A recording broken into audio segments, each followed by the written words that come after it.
Are you crazy? Is that your problem? And now for something completely different. Ah, everybody loves pie.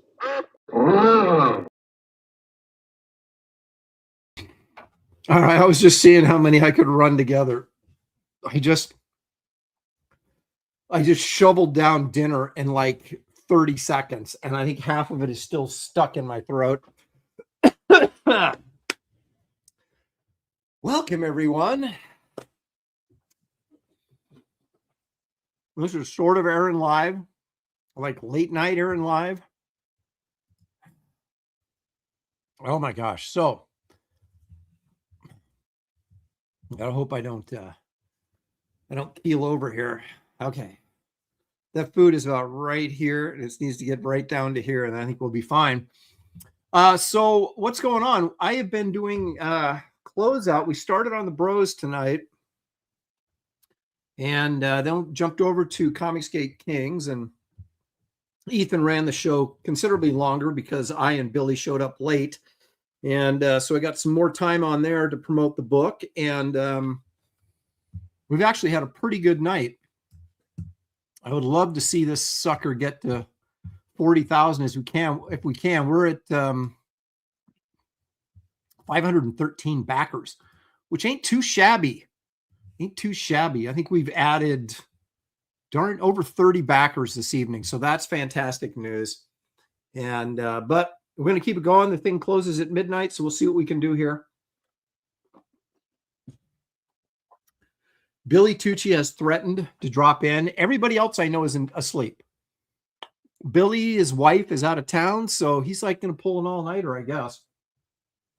Oh my gosh. Whew. Okay, that water went down. That means the food's out of the. I kept hitting buttons, going, I can't hardly breathe. I got to hit buttons. Okay. William Wellborn is here. William, what did Obi-Wan say? Now that's a name I haven't heard in quite some time. Thanks for joining me, man, even in the middle of the night. I appreciate it. Oh, it's got Randy Howell is still here. We are, according to Randy is a statistician here at the show, $37,810 and 513 backers. So the push to 40 is still on. I think we can do it. If we can rope in a late night crowd that is completely unfamiliar with me or that generally doesn't watch me, that hasn't backed yet, and they'll go, whoa, I didn't know about this. I got to back. Hey, there's GJ Martinez. He is in Texas, so he's right in the middle. So he's a little bit later than me. But not too bad. He says it's 11:17 for me. Well, that'd be 11:27 now. Eating a late dinner burrito from Chipotle. That's not what I had. I had leftovers sitting in the refrigerator. Leftovers that I made, so I can't really complain. But it was the speed at which I consumed it that is the problem, not the leftovers themselves. Creative Face says, you're pushing those shot glasses, aren't you? Last chance. Sheesh. You know, the thing about the shot glasses, usually I order them in advance. And so I actually have one to show everybody. But you know what happens is if you order in advance, you're just guessing how many shot glasses to order. And then it's always wrong. And then I got to go to a second order, or I overordered the first time. So this time I said, you know what? Everybody, you guys have gotten shot glasses from me before, like this gem, it's a little dusty, Garbage Man shot glass. Okay.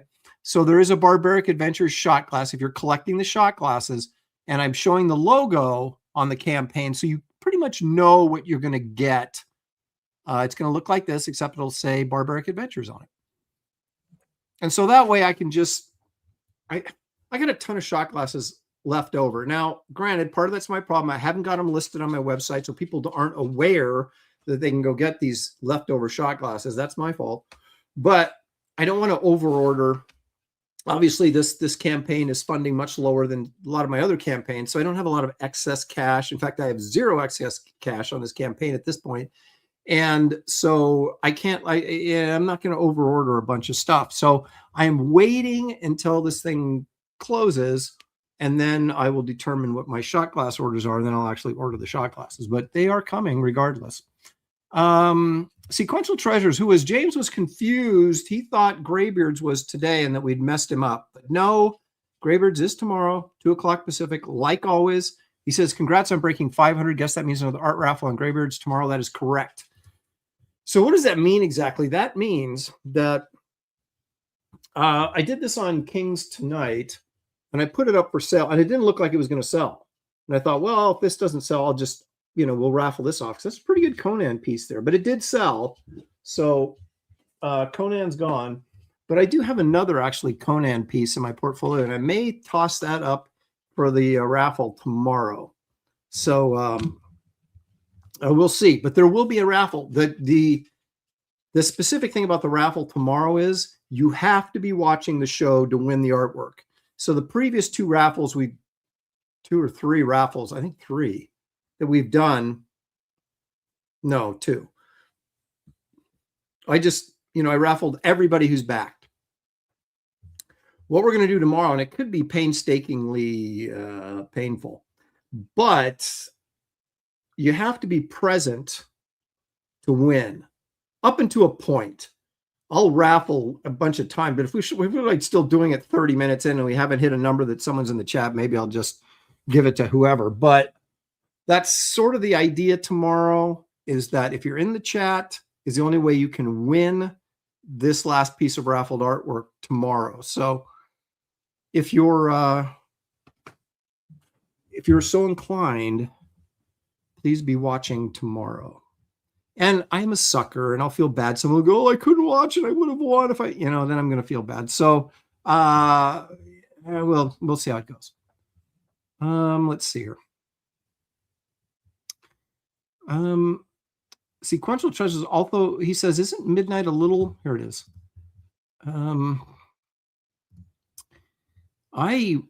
Well, first of all, that's for James. I've been staying up really late and sleeping in. And tomorrow's tough because tomorrow we have to go babysit the kids. And then when I get back from babysitting, I got to do Graybeards. And then I have to do the landing party after that. So I'm going to be a zombie freaking tomorrow, but we'll manage. All righty, let's see here. There's Randy Howell, of course, repeating 37, 810, and 513 backers.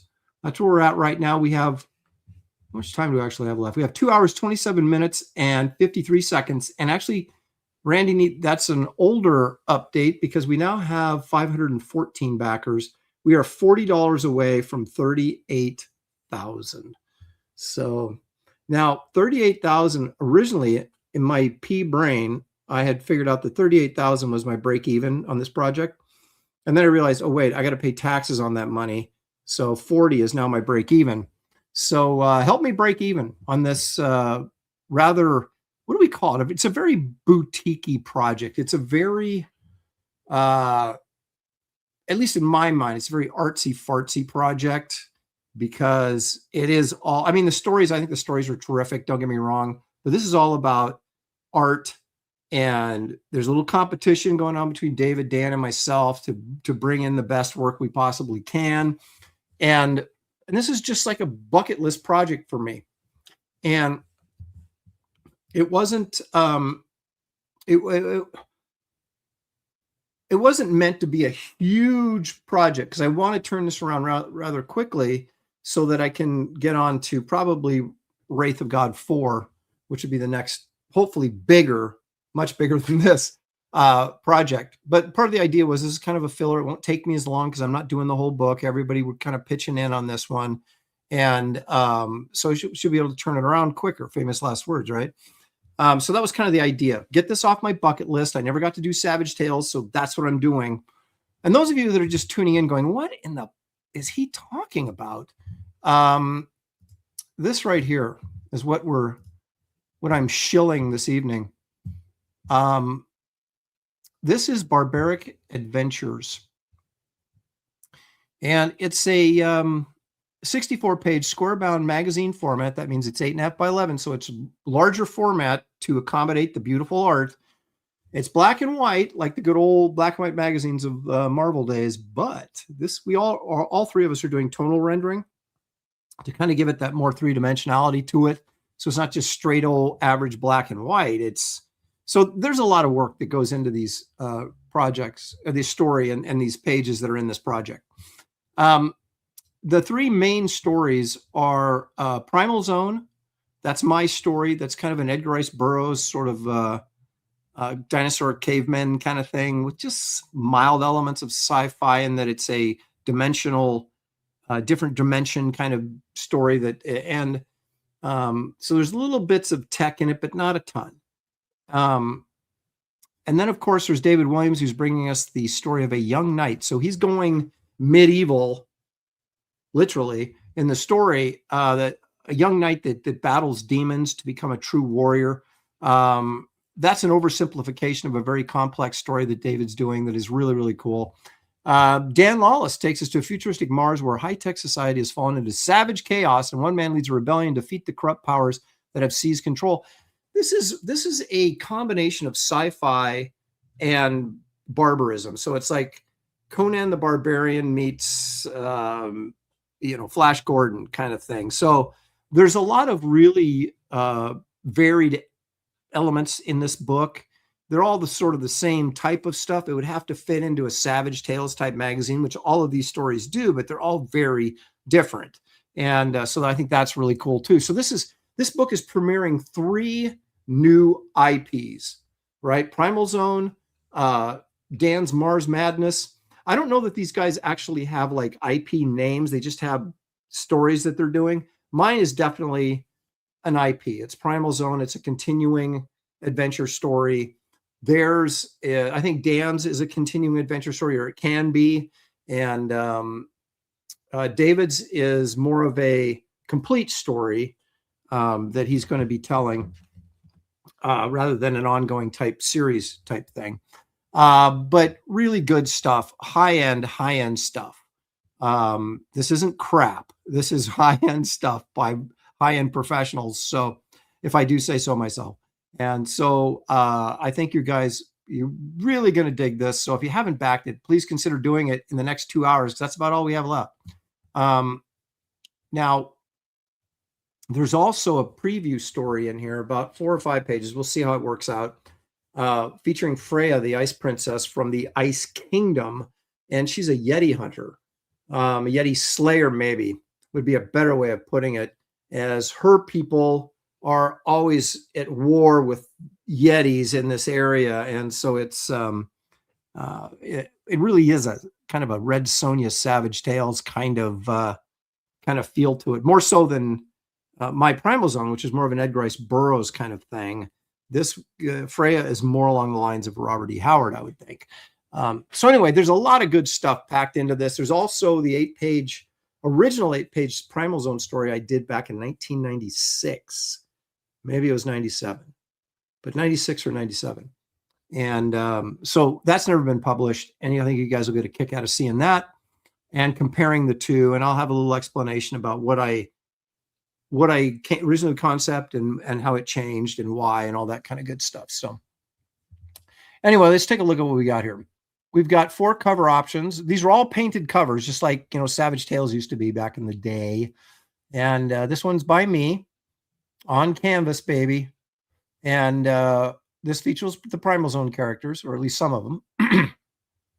This is David's Young Knight story. I love this cover, that negative space in there. And it's these sort of stylized symbolic demons here that we'll get clear images of, I'm sure, in the story. I'm not exactly sure how he's going to represent that, but the cover is awesome.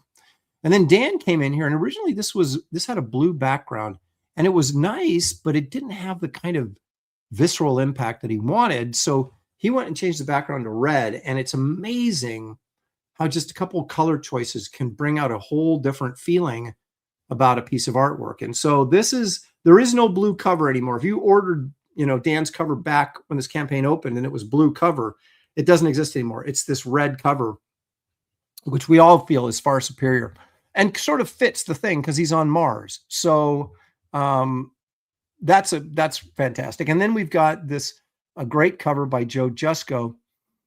And it was interesting because I was like, what am I going to give Joe to paint? Because everybody wanted to obviously do a cover representing their own story. And I thought, you know what? I should drop a preview story in this magazine about Freya, the Ice Princess. And so I gave that to Joe. I said, I need this, Viking type Nordic chick, that's a Yeti slayer. And I gave him the character design for the girl and just said, do whatever you want. And this is what he came back with, which is just freaking awesome. So yeah, I just think it's quite a coup that we were able to wrangle in Joe to do this cover. But I've known Joe a long time, and he was eager to do it. I just had to fit it into his schedule, which we were able to do, and thankfully we got it. So, when you see a small independent project like this, you don't expect to see something like this, or even what we've contributed ourselves. So don't miss this. Don't miss it, folks. I'm telling you, you're going to be sorry if you do. Here's some of the interior artwork I've been doing. Okay, this is page 1 from my story of Primal Zone. And you can see the black and white, but it's ink washed. So you're getting kind of like I said, a next level kind of black and white. Here's a second page to the story. I actually did more work on this and put like some ink wash up in the sky, so it kind of looks like clouds and stuff, and gives it just a little bit more depth. They put some more work in on the sea monster there, and it's really an a plesiosaur on steroids is what that really is, because they're not least based on the skeletal remains that I think they found. I have no idea how much they actually have of those, but that was my version of what I would do with it. And then, of course, this is like page, I don't know, 13 or something, where our hero, Carson Taylor, and Celia, the cave girl, who's looks very modern for a cave girl. That's interesting, but I guess you have to read the story to find out what's going on there. But anyway, they're fighting some kind of pissy cavemen here right in front of an old temple out in the jungles of this caveman world that they're in.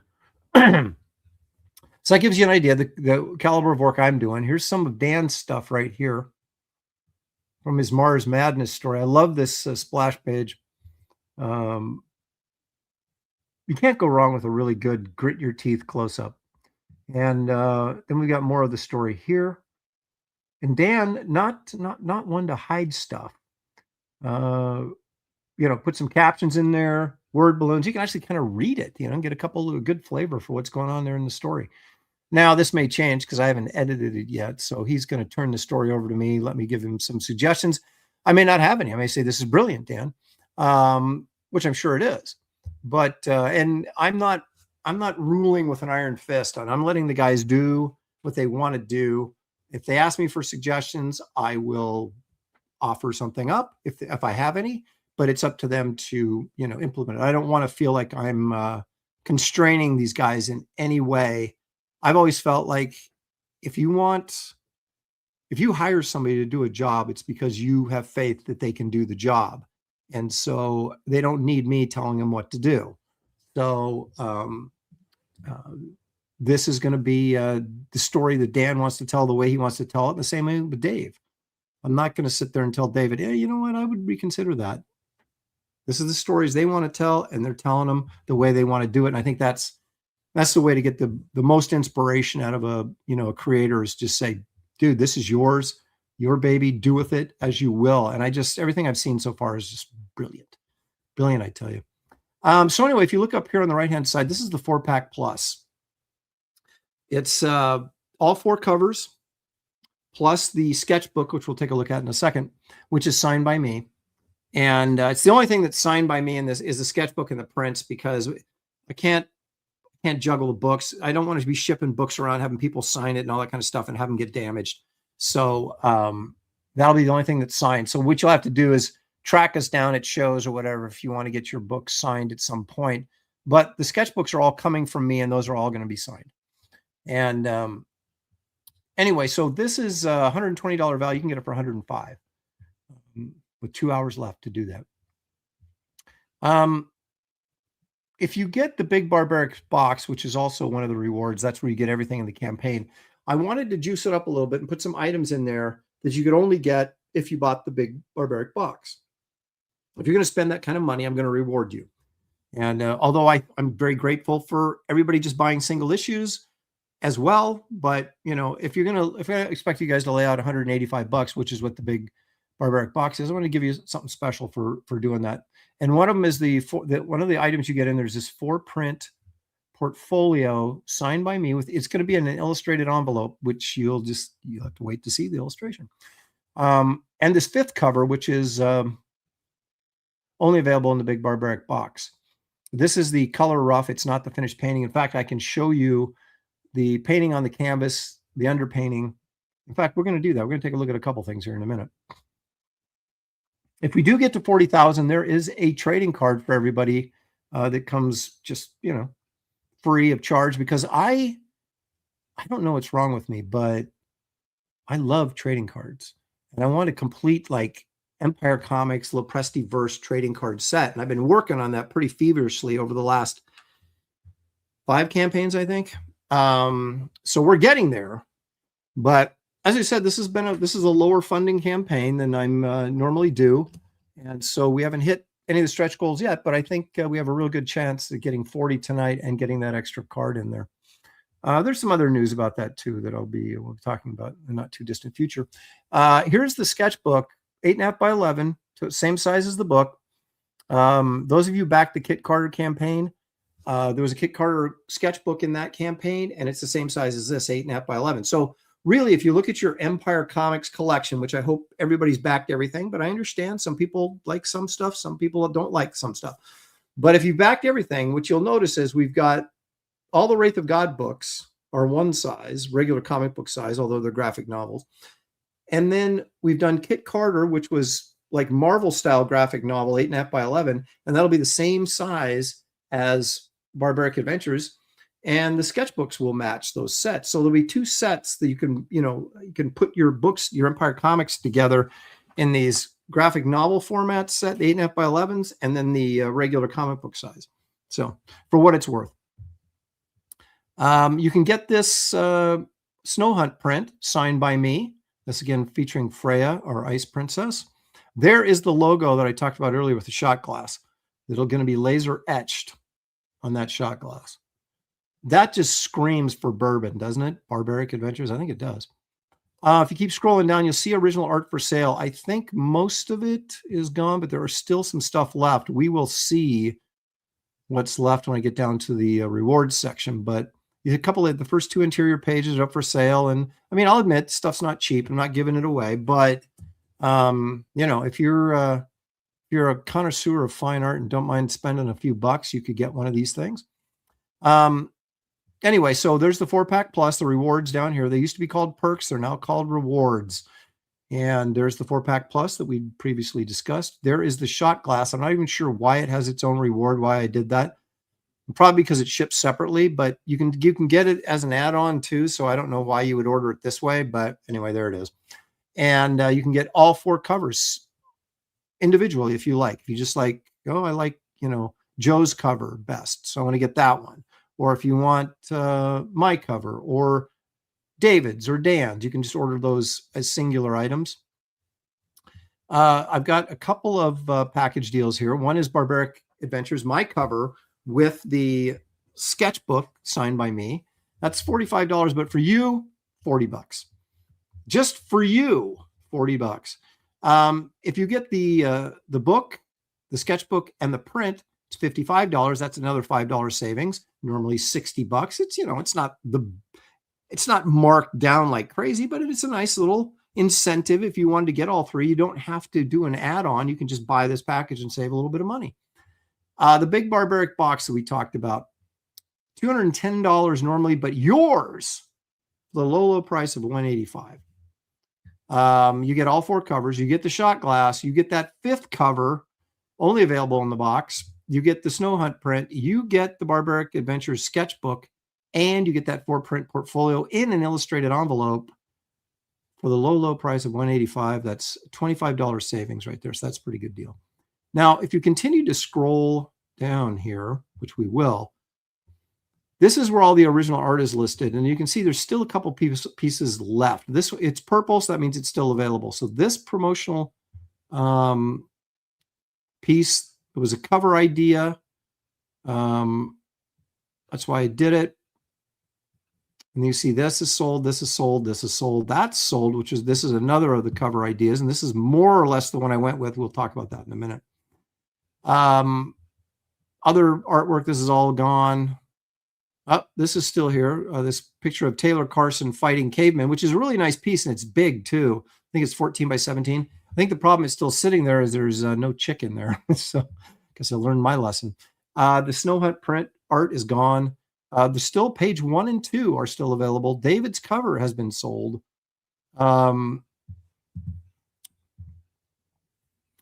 Gary Martin just popped in. I will bring you in a second, Gary. Sit tight.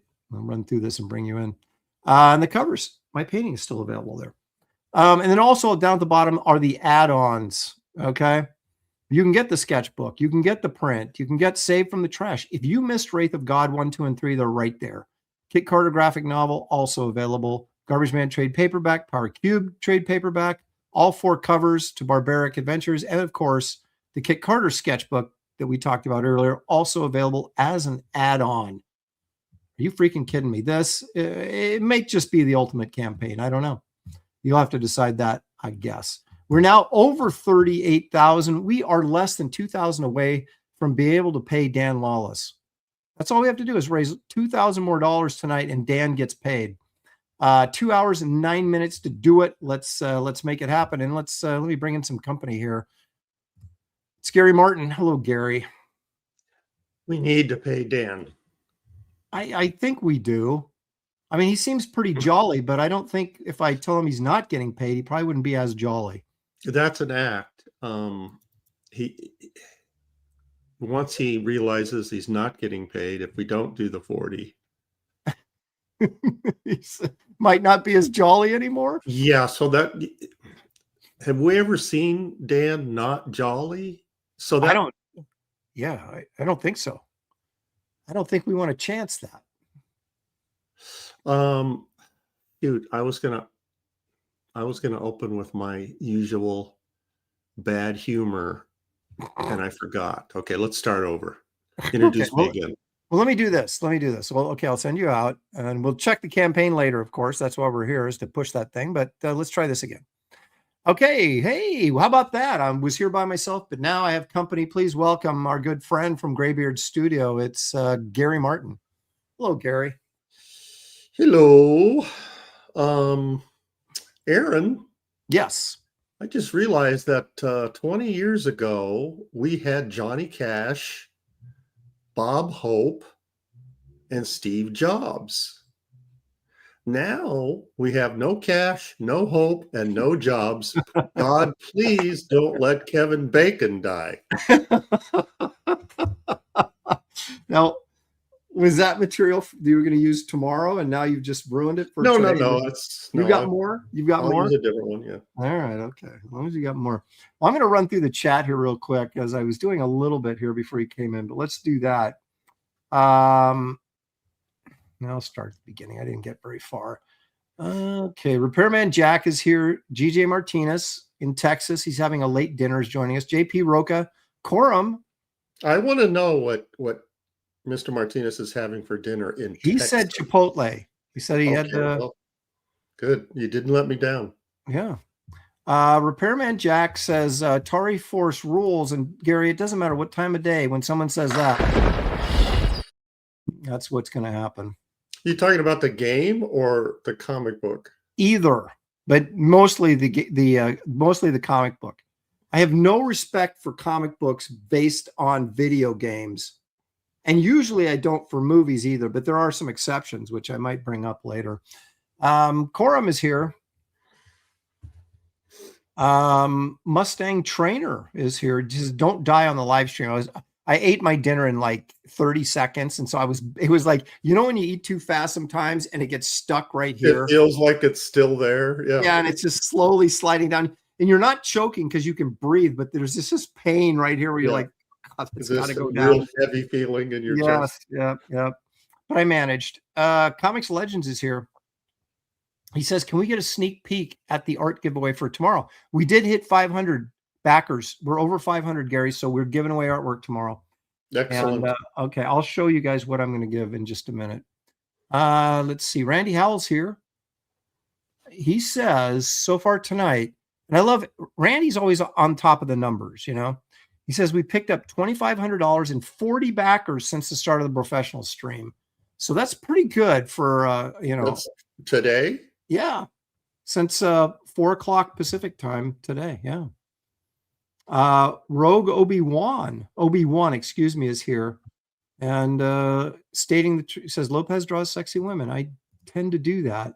And I'll tell you, I blame my mom, because my mom was a big pinup fan artist, a big George Petty fan, especially, and was always on my case because, you know, when as a young man, all you draw like is superheroes and, you know, dudes. And then you get to be about 13 or 14 and you start going, you know, I kind of dig chicks. And you start trying to draw women, but they look kind of like guys, you know, like you're trying to kind of figure that out.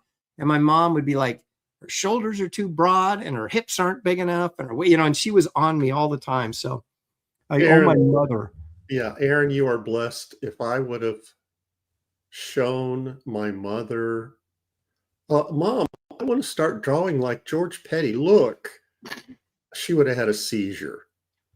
You know, it's really funny because my mom is a very dedicated Christian woman, but she was not, I mean, she was uptight about, you know, some stuff, right?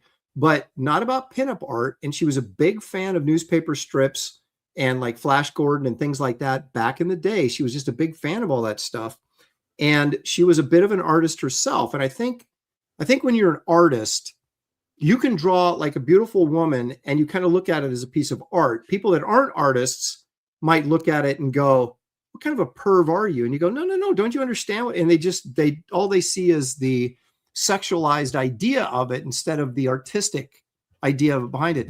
And yeah, how come doctors can get away with that? Yeah. Looking at naked women and, oh, he's a doctor. He's okay. Artists. Well, yeah. Let's find out what Dan Lawless thinks about naked women. Dan? Naked women. Hang on a second. I'm watching this other show. It's going to turn off the porn. Oh my gosh. No. It's terrible. I was watching Us, actually. Okay. So All right. ran repeat. Okay. Hey, yeah. Don't bother me with naked women. I'm watching Us. Yeah. Well, I know it is true though, because people do look at that and they think, "What are you, some kind of perv?" And you're like, "Well, no. The female figure is really." I mean, I like drawing the male figure too. Human figure work is the pinnacle of artistic achievement. It's such a magnificent creation. And so we kind of get a bad rap sometimes. I mean, there's a lot of guys that are kind of pervy that draw that stuff, but you don't have to be to appreciate that. And so my mom had an artistic appreciation for that stuff. So I would at 14 be drawing naked girls and she'd be going, no, do this. And she wants to, she loved Frazetta, right? Which, most moms probably would be appalled by Frank. My first year in college, I just took art classes. And there was a life drawing class, which I didn't know what that actually meant coming out of high school. Right. Of course, life drawing is you drawing from models. Right. Nude models. And the nude models were college girls. Whoa. Wow. And they weren't, I can't say this without offending people. But go ahead and say it. They were physically gifted college girls. Wait, they were These were physically gifted college girls that were posing, is what you're saying. Holy man, I had old people. Like, I know, I didn't have. And as a 19-year-old healthy red-blooded American boy, that was, and I kept, okay, I'm an artist. This. Yeah, I know. Yeah. But, well, the funny thing is and when you're, I mean, I can only think of like one girl that was pretty good looking, okay looking, and it's true though, when you go into art drawing mode, I don't think that way anymore. It's like once you start drawing, right, you have to proportions. Right. It was later when I had my drawings. No. Yeah, but before and after, and we were having. The instructor showed some film after we were done. I can't remember. Obviously, I can't remember what the film was. The girl did not put clothes on. She walked over and sat next to me and watched the film next to me. Oh boy. Naked. Yeah, there's nothing like it. I remember my first nude drawing class was at Oregon State, so I was 18. I walked in there thinking, "No, you're thinking this is going to be great, man." It was not great, No, we did not. We always had excellent looking human specimens. I had one time. The downside of that life drawing is you also have to draw naked dudes. But did you? I would always position my easel so that I kind of did that too. Paint certain things. Oh yeah, absolutely. Yeah, absolutely. You'd always have like a community. And I noticed that all the girls in the class. Yep, right in the front. Scooted forward, almost like it was synchronized. They all just went at the same time. And all the dudes would be like moving to the side, and and just so that Well, I'll tell you, the guys were were weird too. We just Yeah, had oh, yeah, weird it's- people. Homeless dudes, I man. mean, like- yeah, they were literally. I think they were homeless. They were Yeah. weird homeless dudes. Hey, you wanna earn a sandwich? Yeah, Come Take your close to our pants off drawing and sit class. over there. clearly gay guys. They were. Mm. You know, No, but I had- again, you just draw it, and you're just I say you go into drawing mode, and just okay, I'm drawing line, shape, distance. You're measuring with your eyes. It's like it's I don't care. I had a community college. I took some more painting classes, and that was really bad. But it did have the one good-looking girl that was very, how should we say, well endowed, and she was walking around, and yeah, and they came over and talked to me and stuff like that. And you're like, yeah. But then I had, but most of them were not. And there was this one really, how should we say, Gary? Unattractive. Not gifted. Yeah, She that's looked- all. Not your type. That's all you have to say. hairy You don't have to get- legs, the whole thing. And you're kind you of, don't have to Really? get specific. and so I actually moved my easel completely behind her. So I painted her from behind. And then I painted this very Vargas. I didn't even paint what I saw. And my instructor goes, you're not painting what you're seeing. And I go, well, I'm not hanging that in my living room. And he started cracking. Oh my gosh. So that was, me at 19. What are you going to do? Now I've gone to some professional drawing classes, like one at Bill Stout's place in Pasadena. I did that one time. And then I met this guy who was a graduate of Art Center, older guy, older than me, teaching painting classes here in the Portland area. And he invited me to some life drawing stuff. And they had like top notch, like athletic women that were, not only were they in good shape, but they were like muscular. And it was just, They Yeah. look like superheroes. yeah, it was nice. So Yeah. Heads up, people in the chat. When we say, see, Aaron just did this. When we say an older guy or an older woman, we mean older than us, right. or older than we think we look. Right. That's it. Right. Were we just talking about this on Graybeards last week, where you look over in the car and you say, God, look at that old dude over there, man. And then you look in the mirror and go, wait a minute. He's probably younger than I am. Let me grab a couple super chats. Randy Howell for 5. Thank you, Randy. Says, if you're watching on X and Twitter, I posted the campaign link as a reply to the post. Thank you, Randy. Randy is doing yeoman's work, as they used to say. Randy's always Yep. on the ball. He really I could is. throw in an extra book in there or something for him. Evil One for 5. Thank you, Chris. Says, I didn't realize I'd be using Photoshop to do this project. I'm having to cut out your art, and your line work isn't very clean on your Wraith of God artwork. No, it's very rough, and that was the intention, to kind of get that spaghetti Western feel. So it just means you're going to work harder in your class. He's taking a class. He's a film student, and he's taking a class, and he's turning my artwork into a movie poster. So I'm very excited to see what he does. So I'm sure we'll be seeing that in the weeks to come. Yeah, me too. As he works on that in his class. Paul Taylor's here. How about that? Foogman 4 is here. Eric Boyd, Matthew Mumaz joining us. A lot of our regulars. You guys will stay up all night with us and then be there for Graybeards tomorrow. How about that? He says my protagonist has a manly last name. He does. Of course, that's Paul's last name. That's why he, of course, is. Carson Taylor is no relation to Paul Taylor. I just want to make that clear. Comics Legend says the last panel looks like a rough. The last panel. I don't know what he's talking about. I don't know if he's talking about your art, Dan, or mine that I showed earlier in the. So I don't know. Maybe he's insulting you, Dan. That's okay. Not nice. That's okay. I can handle it. I'm a man. Yeah, he Sort of. That's what he's an old man. Iodine is here. Bretsky the Great.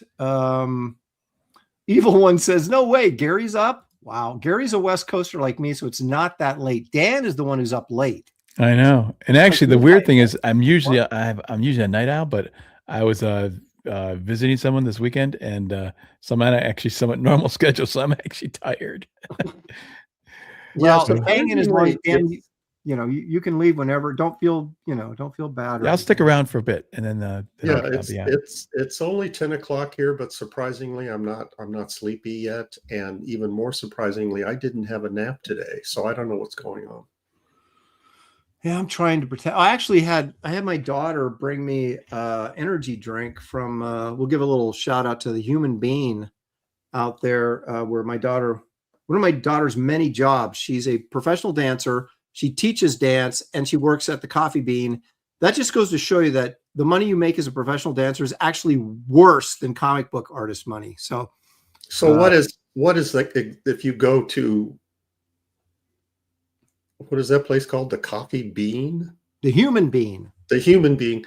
Yeah. And you order an energy drink. What are you actually drinking? Probably a lot of sugar. They put in like one of those energy drink things you buy, like a Red Bull kind of thing. They put it in here, and then they'll dump a bunch of sugary flavors in there, like raspberry or blackberry. Whatever, yeah. And probably it's mostly like a quote unquote caffeinated energy drink. Caffeinated sugar drink is exactly what it is. Okay. Let's see here. Let's see. There's Garfield Bizarre Adventures. Explain to me why the book isn't doing as well. I thank you for the commentary. I appreciate it. Let's see here. Okay, I think we got just about everybody. Ed Murray, look at that. Here, Aaron, already backed. We'll follow to the finish. Thank you very much, Ed. So Ed, you may get some free artwork tomorrow. You never know. Oh, are you doing the watching the show only thing tomorrow? I am, unless it gets like too out of hand, like we're doing it for like 30 minutes and we can't draw a number that's in the crowd. I may just call it and say, okay, whoever gets this gets it. So, but that's kind of the idea. Yeah, because you got a couple hundred backers, and it's like 500 backers actually, right? So yeah, and if that might not work out so well. We're gonna give it a shot though, and we'll see. You know what you could do? You could just like take everybody's name in the chat and just do a raffle that way. Oh my gosh! How much? Well, a lot of people watch the show, but they don't. That's true. So we're gonna have probably over 300 people watching tomorrow. So there's a good chance that we'll be able to hit a winner, and at least that number generator generates them pretty quick. So you've got like 1 minute to. What I'll do is I'll start at the beginning of the show. I'll hit the number, and then we'll just keep going throughout the show, and eventually, hopefully, we'll get lucky. So your chances of winning the free artwork go way up if you're watching the show. Right. Unless I just can't take it anymore. How fast can you find out whose name it is that you have chosen? Well, how fast can I find out? Yeah, once you randomly pick the number, right? Yeah, I just go to my info on my order info on my campaign page and look it up. Okay. So it doesn't take that long. The thing though is they have their actual name, and that doesn't necessarily match the screen name. So how will that work? Well, there's going to be a little bit of trust involved. I would hope that we have an honesty, but maybe we don't. We'll find out. But I know who a lot of these people are. All right. So, and if I may have to ask them to give me their order number as well. If they go, oh, that's me, I'll go, well, give me your order number so I can cross verify. There we go. That confirms it. I'm just saying, how do you know that they're in the chat? Be the problem. Well, they're going to have to make themselves known. Okay, so you guys, tomorrow you got to have your order number ready. So if it's called, you know who you are. Right. I mean, if someone says, hey, that's me, I'm going to trust that they are and give them a few minutes to give me the order number. But you guys are going to have to jump in the chat and say, hey, that's me if you win. Right. So yeah. I know are you concerned about reading somebody's name though out loud that like? Well, no, let's say, for example, Iodine 74 wins, right? Okay. And so then I say, dude, give me your order number. So he's not going to put his name in the chat. He'll give me his order number and then I can go look it up.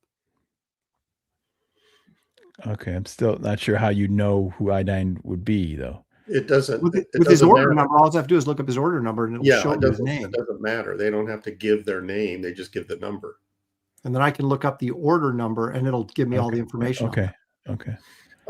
Have you decided what artwork you're going to give away? Yeah, let's do that right now. Right now. I thought that maybe I should give Bigfoot Smoking, but no, I'm not going to do that. I'm going to do a little bit better than that. Well, see, Aaron is going to his convention original art portfolio book. So he's actually priced it, and it's something he would have hoped to sell. So it's not going to be some crummy sketch. It's going to be something decent. Ooh. Look at that. That's You're what's giving going up that tomorrow. away. Oh my. I am. That's really cool. Shoot. Is it too late? Like if I back now to get in? Did you back already? Hurry up. No, I'm not backed. I assume since I contributed, I'd be getting You get a free copy. Yeah, you actually do. because So, I got two Kit Carters and I only need one. okay, well, then that's kind of like backing, I guess. So anyway, that's what we're going with tomorrow. Now, some people have been asking me, what's going on behind me? And let me show you. I want a list of names. You said people, plural. There's like 3 people that have asked. Okay. Okay. All right. So this is Hey, Aaron, what's Yeah. going on with that? okay. artwork? That's 4. All right. So this is going to be the cover. That's the underpainting for the. I'm going to do this campaign. I'm going to run it eventually on Kickstarter, but I got to get this done first. This is going to be the Kickstarter cover that Yeah, makes that's it beautiful. exclusive to Kickstarter for Barbaric Adventures. So we Is will. that how you paint? Is that your underpainting, that orange brown color? Yeah, I mean, if I'm just, your values. what I do this for is it doesn't really matter what color, because what I'll do with this is so I don't lose the lines when I'm painting. Okay. Okay, so like if this sky was going to be blue, for example, I would paint the whole over the top of this. I would go ahead and paint everything blue. Okay, so this is technically just me putting in my values. I could put any color in here, but she's going to be, that's sepia, so that's going to be kind of the base for her skin tone anyway. So that's why I used that. Are you doing acrylic? Yes. So that it's opaque, so that orange will not come through. No. I was thinking it would make it more vibrant. No, I'm gonna. Yeah, I don't know that she'll be this dark. She'll probably be lighter actually than this, but and I did the same thing with, which I didn't necessarily. I could have, because this is going to be. I know I'm speaking in broken sentences here, but this is the cover for the Big Barbaric box. It's only available in the Big Barbaric box, and I did this in sepia as well. Just again to kind of capture the line work and some of the shadow areas and stuff that I can kind of use as a loose guide when I'm painting over the top of this. But this whole background is going to be like bluish green, monochromatic, all of this, and he's going to be regular full color against that background. Okay. So, but I just you kind of got a Sterenko thing going on there. I kind of do, don't I? I didn't really intend to, but it's funny how sometimes your weird influences just creep up. Well, even the composition. Yeah. No, I agree with you. I see that. I didn't think about it until you said it, but now I kind of see it. I'm digging those cave dudes on the bottom corner. Very Look at those guys. They're awesome. Yeah. See, yeah, that's how I envision our audience, what they look like. I just thought anybody that watches us has to look like that. It has to look like this. There's well, probably a few I that thought look they like kind that. of look like me. Though. Yeah, we wish it was the Spear Girl, but no. No, hey, come on. You know, secretly there's hot babes in this audience, like Pity Ma and Creative Faye and all these others. So, But anyway, yeah. So I could have done this all in blue since the background is really going to be in blue. But again, I just used this to kind of make sure that I had my line work and my shadows kind of established. Then I'll just go over it with a different color. So I don't know if it's actually the best painting science, but that's what I'm going with. Iodine 74 says, well, I mean, accurate, but with male pattern baldness.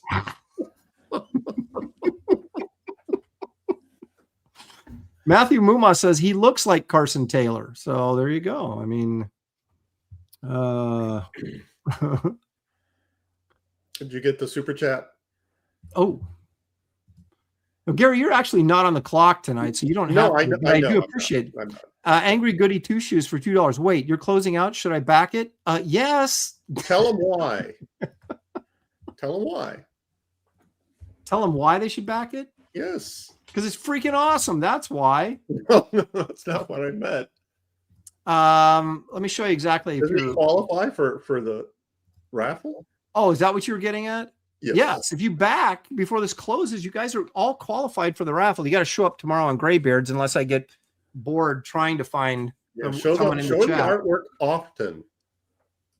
Yeah, you know, I've also been thinking about throwing in some artwork again as an extra raffle, even for people that aren't on the show. So I might give away 2 pieces tomorrow. So we'll see how it goes. I'm not necessarily promising that, but it's possible. Yeah, as long as you're giving stuff away. Travis Perrick says, are you going to be doing a second chance? No, so we were just talking about it. It's going to be on Kickstarter. Yeah, but if you back Kickstarter, you're not going to get any free artwork. No, it's just this is the last raffle will be tomorrow based on what we do here. Now, the interesting thing is, Gary, we have 1 hour, 42 minutes and 14 seconds. We have 522 backers, which means we're 78 backers away from 600. So if we hit 600 tonight, too, that's 2 pieces that go tomorrow, not just 1. Whoa. Interesting. Every time we hit double zeros on the backers, art gets given away. And we will endeavor to persevere to talk David into donating the free artwork. Good luck on that. You know how he is. We know he won't do it, but you never know. You never know. Never know. So I just want to put that carrot out there. It's possible that David Williams. I'll back my own campaign if I could win some David Williams work. Hey, Greta Faye is in the chat, and I want to ask her a question. Now, you guys know, of course, that last week there was a cartoon of Impenina girl. There's another cartoon that she has made, but I was supposed to be saving that for tomorrow, and but I could actually show it tonight. You can't wait. I can't wait. So you love it that much. You just can't wait. But I need Greta Faye's permission to show. She says yes. Hang on a second. Where I'm not. Okay. While you're taking yes, I can show it. So you guys prepare yourself and the Before chat. Hold on. Everybody Dan. will Hold probably on, Dan, want the super chat. Yeah, let me do the super chat and then we'll show it if you want. Okay. Oh, you know what? We should get super chats to show it. Yeah, Need, that's right. How many super chats are we going to get? No, Dan. Okay. Now I have been. This is now the second person that's kind of been a little upset with the way the campaign's set up. So Angry Goody Two Shoes for $2 says backer 528. Thank you, sir, very much. Why is IGG so weird now? Aaron, explain. Okay. It's one of the mysteries of life. Yeah, well, a Polish gaming company bought Indiegogo, so they're actually in Poland now. And that explains it. Well, Dan, are you going to sit there and take these Polish jokes like that? Of course, I like that. I like Polish jokes. Okay, so they bought this company, and they're a gaming company, and they reformatted the entire site to make it as difficult as possible to not only navigate, but for us to set up our campaigns on. So I feel your pain. Believe me, I have a different kind of pain trying to figure out how to do everything I'm supposed to do. So what happens now with Indiegogo is you can see the format on the page. Everything is vertical, right? There used to be over on the side, there was your rewards or your perks that you could order. And basically on the left side was just all information. Now it's completely stacked. You just have to scroll and scroll. I know, what a pain. And they don't charge you immediately. Okay. So what happens when the campaign ends? They take your order, but when the campaign ends, which will be midnight tonight, they will then charge your charge card or whatever. And that's paid for. But they will then send you out an email notification asking you to verify your mailing address and to okay the shipping charges, which you don't know what the shipping charges are because they haven't let me put them in yet. So I'm not going to screw anybody over. I'll do the very best I can, as I always do, to help you guys save money on shipping. But they also, you European backers, there's also VAT tax involved. And my understanding is they've been screwing that up. But Graham said they just fixed it on his campaign. So I'm going to assume they fixed it across the board. But anyway, they took a very simple process and made it a very complicated one. And I apologize to you guys, but I had nothing to do with it. And we'll do the best we can. And we will get through this campaign on Indiegogo. And in the future, I may be making different decisions about what platforms I use. Yeah, probably back me, bro. That's coming, you know. He says, I hate this and blame Gary somehow. I get blamed for a lot of stuff. You know, Creative Phase right though. Maybe this is the Polish people getting back for all the Polish jokes, you know. Could be. It happens, you know. They're finally getting their revenge. We're at 523 backers, $38,430. 1 hour, 37 minutes to go. Thank you guys so much. So what was Creative Phase answer for showing? She said definitely yes, but I'm gonna say we need a $10 super chat. Do you think to show it? You think Creative Phase is gonna believe me? It's worth it. You guys, $10 so super good. chat you can show. Dan laid down the gauntlet, you guys. How bad do you want to see it? Brother.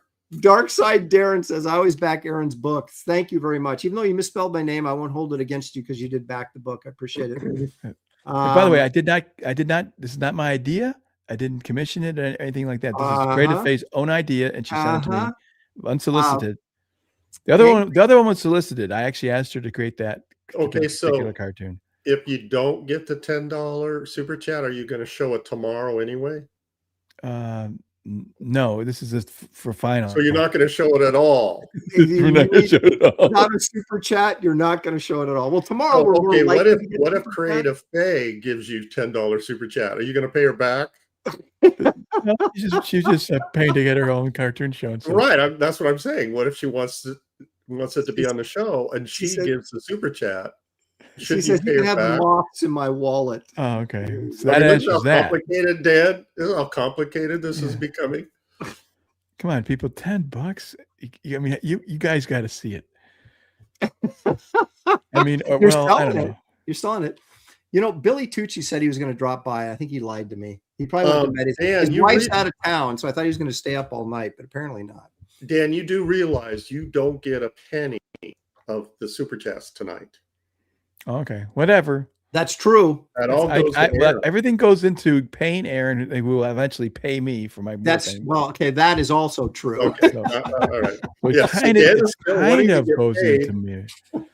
What are we like? $2,500 away from that? Yeah, Dan gets paid. All I need is to raise. $1,600. Randy Howe says 38. Yeah, and change. Yeah, we need $1,570, and Dan gets paid. That's all we need. Yep. There it is. Better 12. Better 12. So show it, Dan. There's the 10. Okay. Okay, you asked for it. I mean, now he was selling it really hard. Now he's like apologizing for it before. Look, this is just a disclosure. You know, hang on. Go ahead. I just want to say that, you know, I do apologize for this on Creative Face's behalf, you know. So, okay, Randy Howell, Canadian, for $13.59. He says, this is $10 US, Aaron. You have picked up 50 backers since the start of the professional stream. 50 backers today. Wow. In less than Holy 8 smokes. hours. That's pretty good. Thank you guys. Appreciate it very much. And Randy, thanks for staying on the stage. About how many more, give or take, how many more backers would you need to get reach to the 40 500 mark? No, wait a minute. What do we need? What are you asking me? To give away another piece of artwork. We need right now, we need 77 backers to get to another free piece of artwork. Okay. So it's a tall order for an hour, but you know. Yeah, it is. But it's not impossible. Of course it's not. Okay, well, maybe this cartoon will do it. Let me tell you, this is Dan, see, we keep stalling. I can tell Dan is he's like the boy who couldn't wait for Christmas. Yeah, that's right. Well, you know, okay, this is, I have to say, this might be Creative Faye's best. Okay, well, look at this, man. Dan is really selling this. Okay, hang on a second now. I'm serious. One of the reasons you do late night streams like this occasionally, I don't do them all the time. You know, this is kind of John Malin territory for the most part. But you come in here, you get a different crowd late at night, and oftentimes they've been drinking and are not afraid to spend money because they're really not thinking about it. That's what we're trying to pull in, Gary. Yeah, but what comes with not being afraid to spend money is also not being afraid to tell us what they think. Well, we get that anyway, don't we? So I think they hold back a little bit during the day. Yeah. Okay. There's a couple that don't. Yeah. Well, we encourage some extra drinking if that leads to irresponsible purchasing. Just don't drive. You can purchase all you want. Just don't drive. Right. Do not drive. So 524 backers just got another one. So there we go. And Randy Howell is all over this. I think every time we get a backer, you should hold up the artwork that you're raffling. Oh, okay. Yeah, is that kind of like It's a Wonderful Life that every time we get a backer, right. We ring a bell or something? Right. Only Billy Tucci is here. He has a bell. Okay, this is what's raffling off tomorrow, you guys. Make yourself big. This was in my portfolio. All right, Gary, you're not going to believe this. This is my portfolio for $300, and I believe it. I'm giving it away tomorrow. I believe it. Giving it away. That's a really great barbarian. Yeah. There you go. Celebrate Barbaric Adventures, guys. Be a backer. Get in on the art. And look at that. I was drawn on the back and changed my mind. So there's like two sides to this. You get a bonus. That's a cool bonus drawing. Yeah. You're like John Buscema. I am, except I'm not, but I'm just like him. Oh my goodness. Okay. It's almost as good as Creative Faye's cartoon. Okay. We're ready, Dan. You want me to bring it up, Dan? Gary, are you holding on to something? Okay. Just make sure you've got some pillows if you pass out. Okay. I don't want to make sure. Yeah, okay. I have pillows on both sides of my chair. Okay, all set. Here we go. Show it. Wait a second. Warlock 517. Happy to support the project. Thank you. I have a feeling. Thank you. I have a feeling I'm not going to like this. All right. Are we ready, Dan? I'm going to bring it up. It doesn't even matter because we will. Okay. So I'm bringing it up. Here we go, folks. This is Creative Faye's unsolicited cartoon making fun of more than likely Gary. Let's just see. Okay, here we go. This is Gary the Booth Babe. And this is Gary flexing and showing his incredible muscles. And Aaron is there and he does not think it's a good idea. What am I wearing? I can't tell. Is that like a tank top? It's a tank top or a vest of some kind there. No basketball attire. I think 1970s basketball attire. Yeah, showing off the guns. Mm-hmm. So of course Aaron is saying, Gary, please stop. Wait, there's more.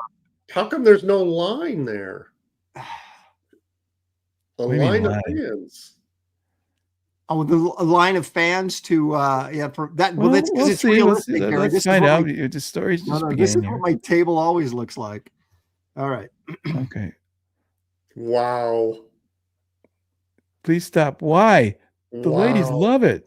Check out the guns. Oh my gosh. Wow. I think that might be Creative Faye there. Not feeling so hot.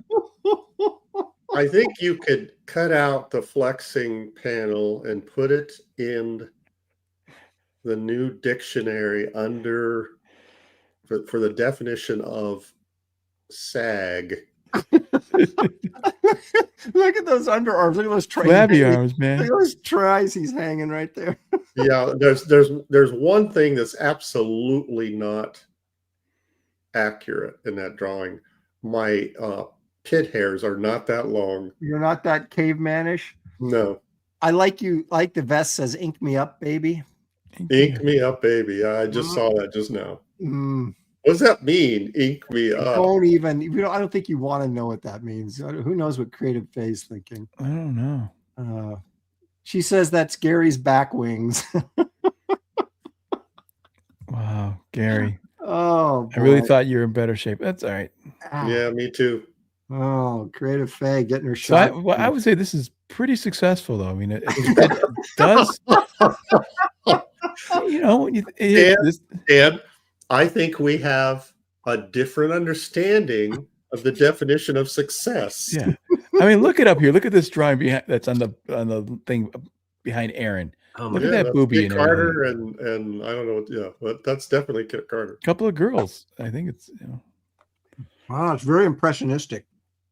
Yeah, I'm not sure what this thing is on the side of you though. Is that your book? Oh, the book display. Okay, that's the book display. Yeah. Okay, good. Yeah, it looks like on the first panel, I skipped a lot of squat days in the gym. Yeah, you got sandals on with socks too. Sandals and socks. Oh yes, complete the ensemble. Oh, yeah, but I think that this is kind of what we were imagining when we were imagining Gary doing the booth babe thing. I think this is kind of what I was thinking. Who's that girl laughing? She's not laughing. She's barfing. She's hurling. She's getting sick. Yeah, I think she's barfing like that. I think she just threw up in her mouth a little bit. So, but I don't know why. I mean, I think you look good. Why did I have an overwhelming feeling? Usually she says it's Mickey. She says it's Queen Mickey. Didn't I say Mickey? That kind of looks like her a little bit. Yeah. Didn't I say Mickey? Why did I have an overwhelming feeling that I would be the brunt of this? Yeah, I kind of felt it was leaning in that direction. Yeah, well, I don't know if I think you look good. So come on, you shouldn't be complaining at all. Oh my gosh. Anyways, that well done, Creative Faye. Excellent job, and we really appreciate it. So there you go. That's the Creative Faye. You ain't succeed. No, actually, it totally succeeds. It's great. You ain't succeed. Swine. That's a really hard. Okay, there we go. No, see, I'm not saying swine to Creative Faye. I'm saying swine to Dan for sure. Oh well, I don't think so. For pushing this on him. Yeah, I think it's really well done. It's very excellent rendition of what could actually happen. This is what happens when Dan gets too tired. You can look at this. This is a different side of slap Dan. happy. He's punch drunk a little bit here or something. Oh. It also shows you how easily he'll sell out for $10. Mm-hmm. Rich, I don't know what to tell you. I don't have any control. I don't know. Oh, yeah, there's nothing Aaron can do. Oh just Aaron, yeah, send him your yeah, send me your Visa card number. I'll yeah. Oh, all right. Okay, well, let's look at this campaign. People have see what it looks like. Oh, let's do that. Laugh. I've been eating too much crap today. I'm sick. I've been laughing so hard now. I feel like I'm going to puke. You're not. Look, it's so close to 40, man. This is look at that. You know what I think is making Aaron nauseous? The thought of giving away even more artwork. I'm going to be sick. Oh my goodness. Not only have I sold a lot of artwork on this campaign, I mean, I literally probably 7 or 8 pieces of artwork have sold on this campaign, which Wow. all goes to pay Dan, by the way. And then I've given away like 3 or 4 pieces. So it's what I do, Gary. I'm kind of a humanitarian. I think it's the way to look at it.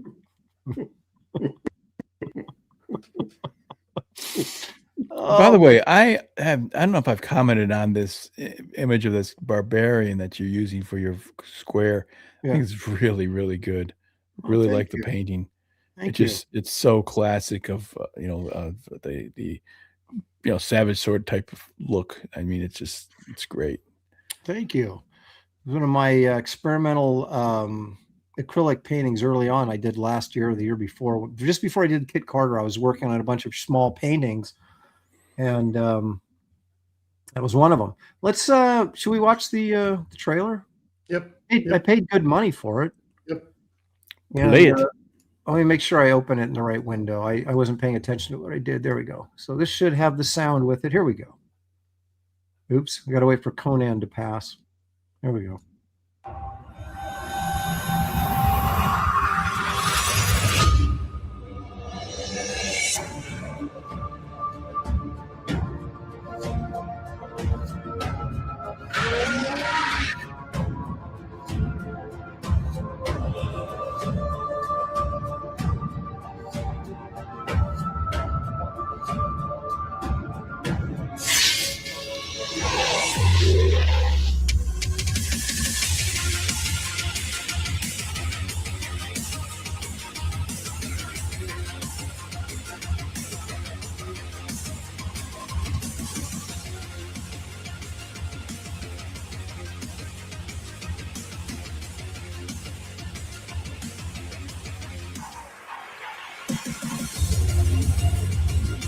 Yeah.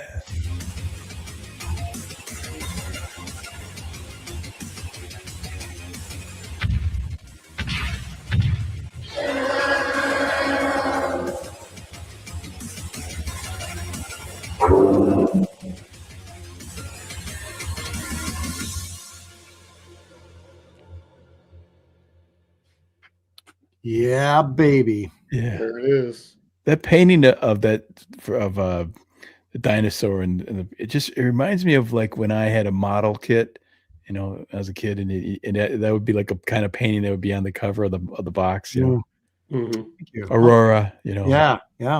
Aaron, do you have that image of from the video, that Ice Queen girl standing over the Yeti? Mm-hmm. Could you pull that up again? Because I just realized I hadn't noticed this before. Oh no, I don't even want to. No, it's just the expression on her face. All right, give me a second here. Because as you're in the video, as you're scrolling, we see the vanquished Yeti first, and we see his expression. Scroll it. Here we go.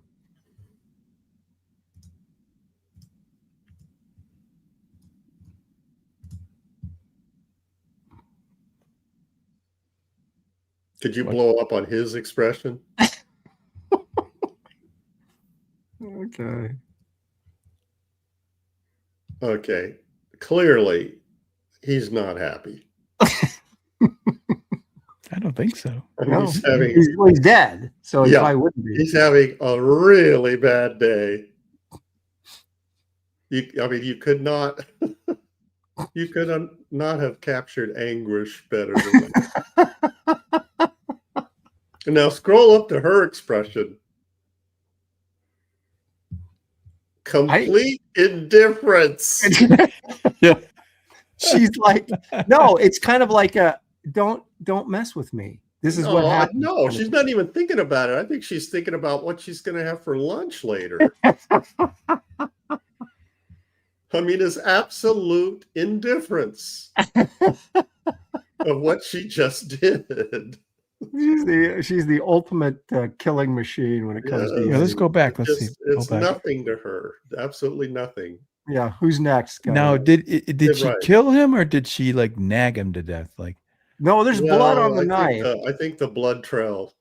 But Tells the you guys tale. notice there's no wounds on the front of his body. Okay. No, I had not. Yeah, that's coming from the backside. Backstabber. He ambushed this sucker. So, Okay. Yeah. Well, I would think so. He's a lot bigger and stronger. She would have to. There's a lot going on in this piece, a lot of storytelling. It's like Norman Rockwell. if Norman Rockwell were a comic book nerd, oh my gosh. And Norman used people that he knew, like in his town, as models for his paintings. Who did you use for the Yeti, Aaron? I don't really want to say because it might, Oh, okay. All right. might Fair enough. reflect fair. Well, maybe it was an actual Yeti. You know how Aaron's so interested all the time. That could explain some things. I got to be honest with you. I have not seen a picture of a Yeti that looks this good. So I'm still true. looking. Yeah, Now, here's the thing with the Yeti, though. You notice he doesn't have a ton of hair on him. Well, I think, as I'm looking at him, I don't think he's a Yeti. Oh, he is, but I don't think he is, because he doesn't, like you say, he doesn't have enough hair. And it looks like the strategic hair around his loins, that looks like, like clothing, not. No, see what the thing is with all the hair is on his back. Okay. He's an older Yeti. Yeah, but how does it like wrap around the front? Well, when the wind blows, it's like that cape on her. Oh, okay. That makes sense. It's like a cape. It just swarms around him and keeps him warm. Yeah, so that's good. the last thought that this poor guy had. I'm gonna miss Fashion Week. Oh, the truth may be, Gary, that I just wanted to draw the anatomy and didn't want to cover it up with a bunch of hair. Well, it's cooler like this. Oh. It is cooler like this. Rich Eric Boyd says Italian Yeti.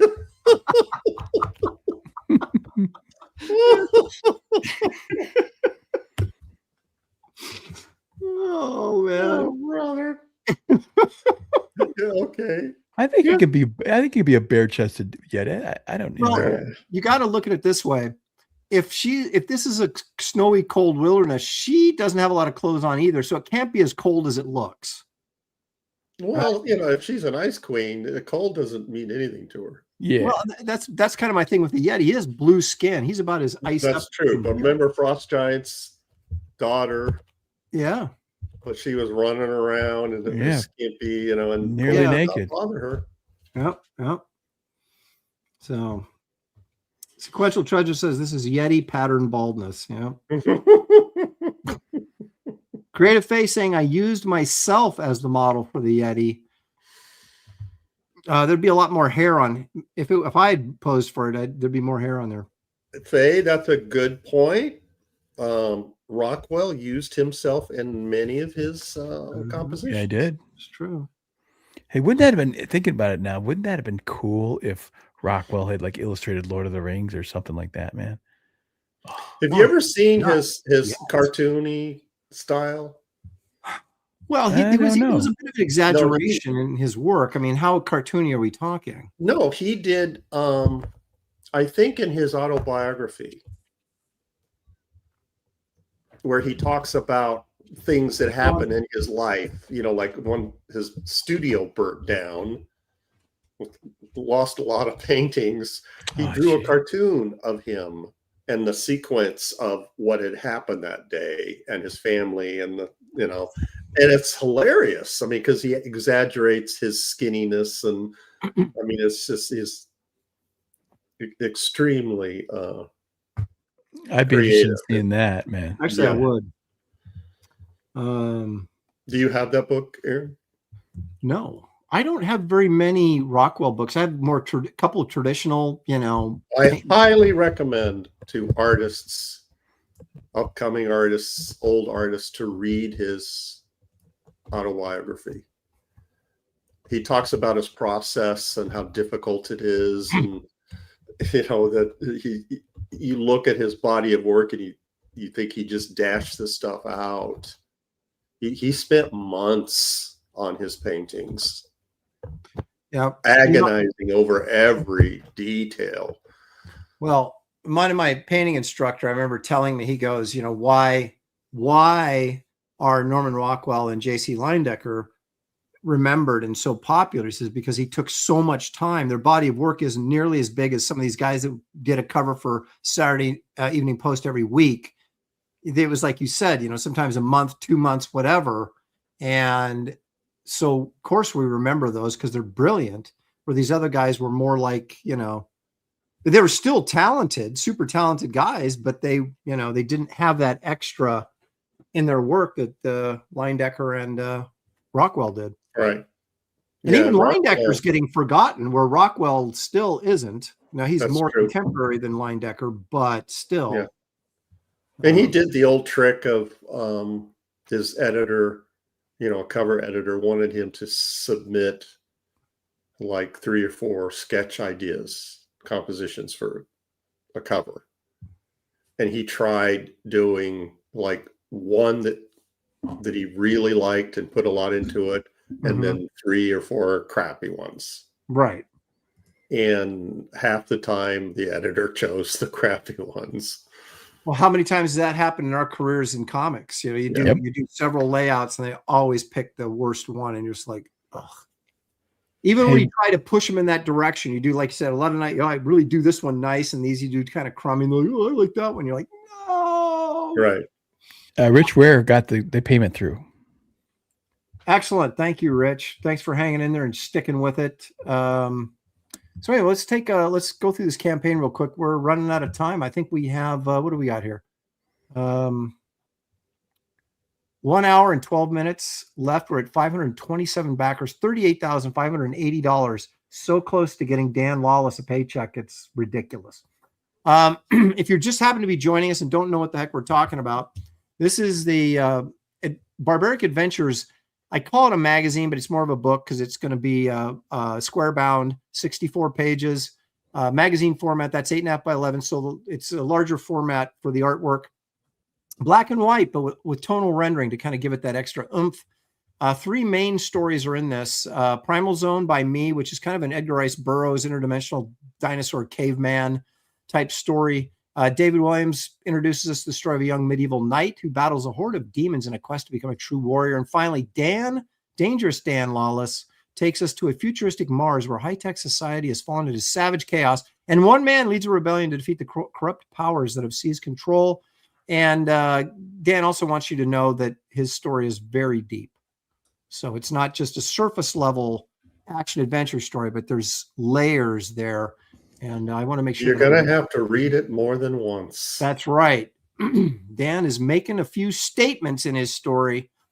Gary Martin's also making a statement as he has secured the inside front cover of this magazine. Cool. And you'll just want to buy the magazine just to see what Gary's done. Yeah.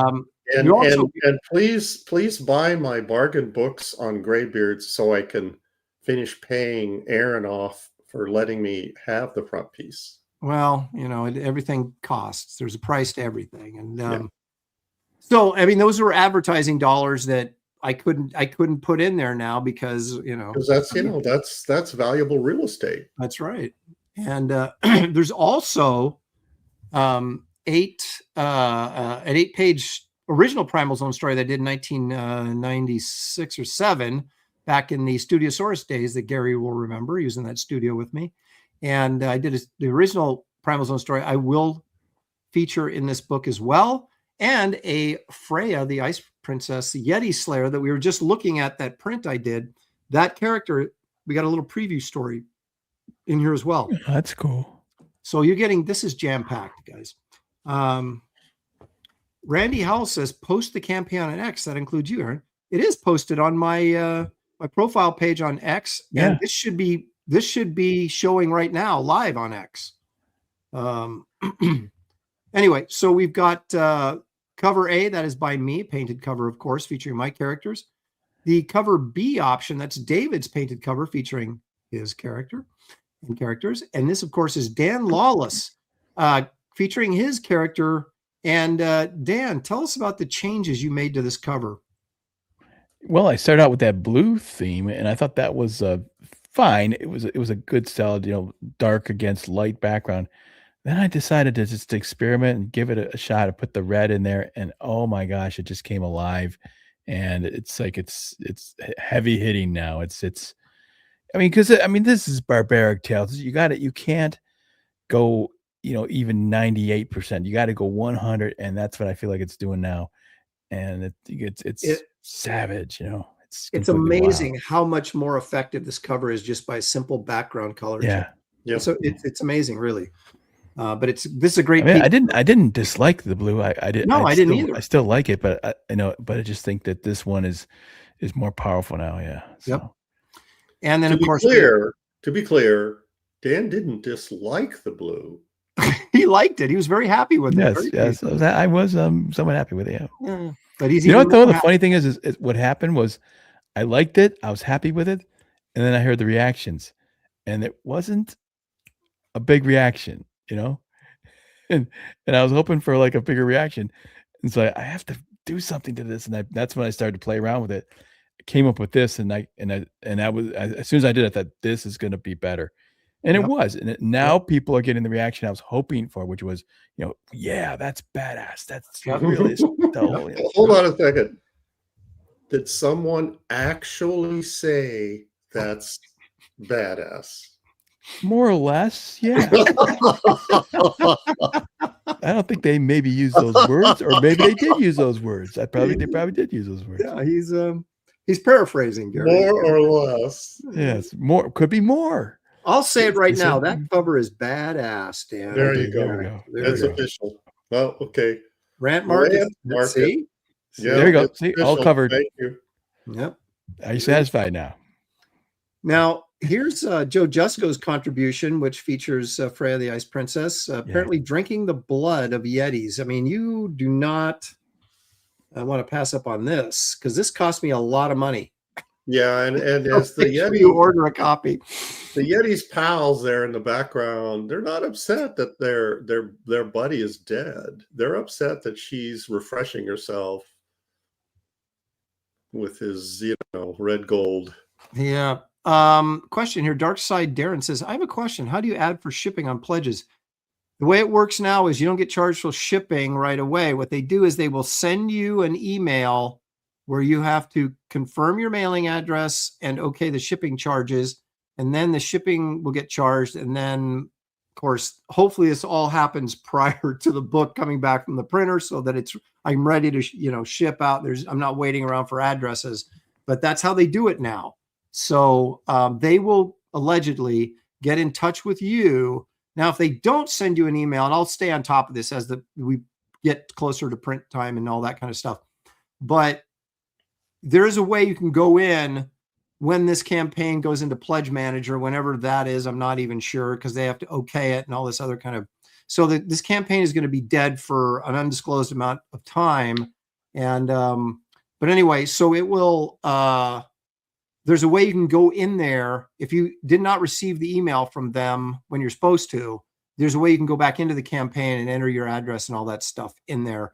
So we'll take care of it one way or another, Darren. So don't you worry.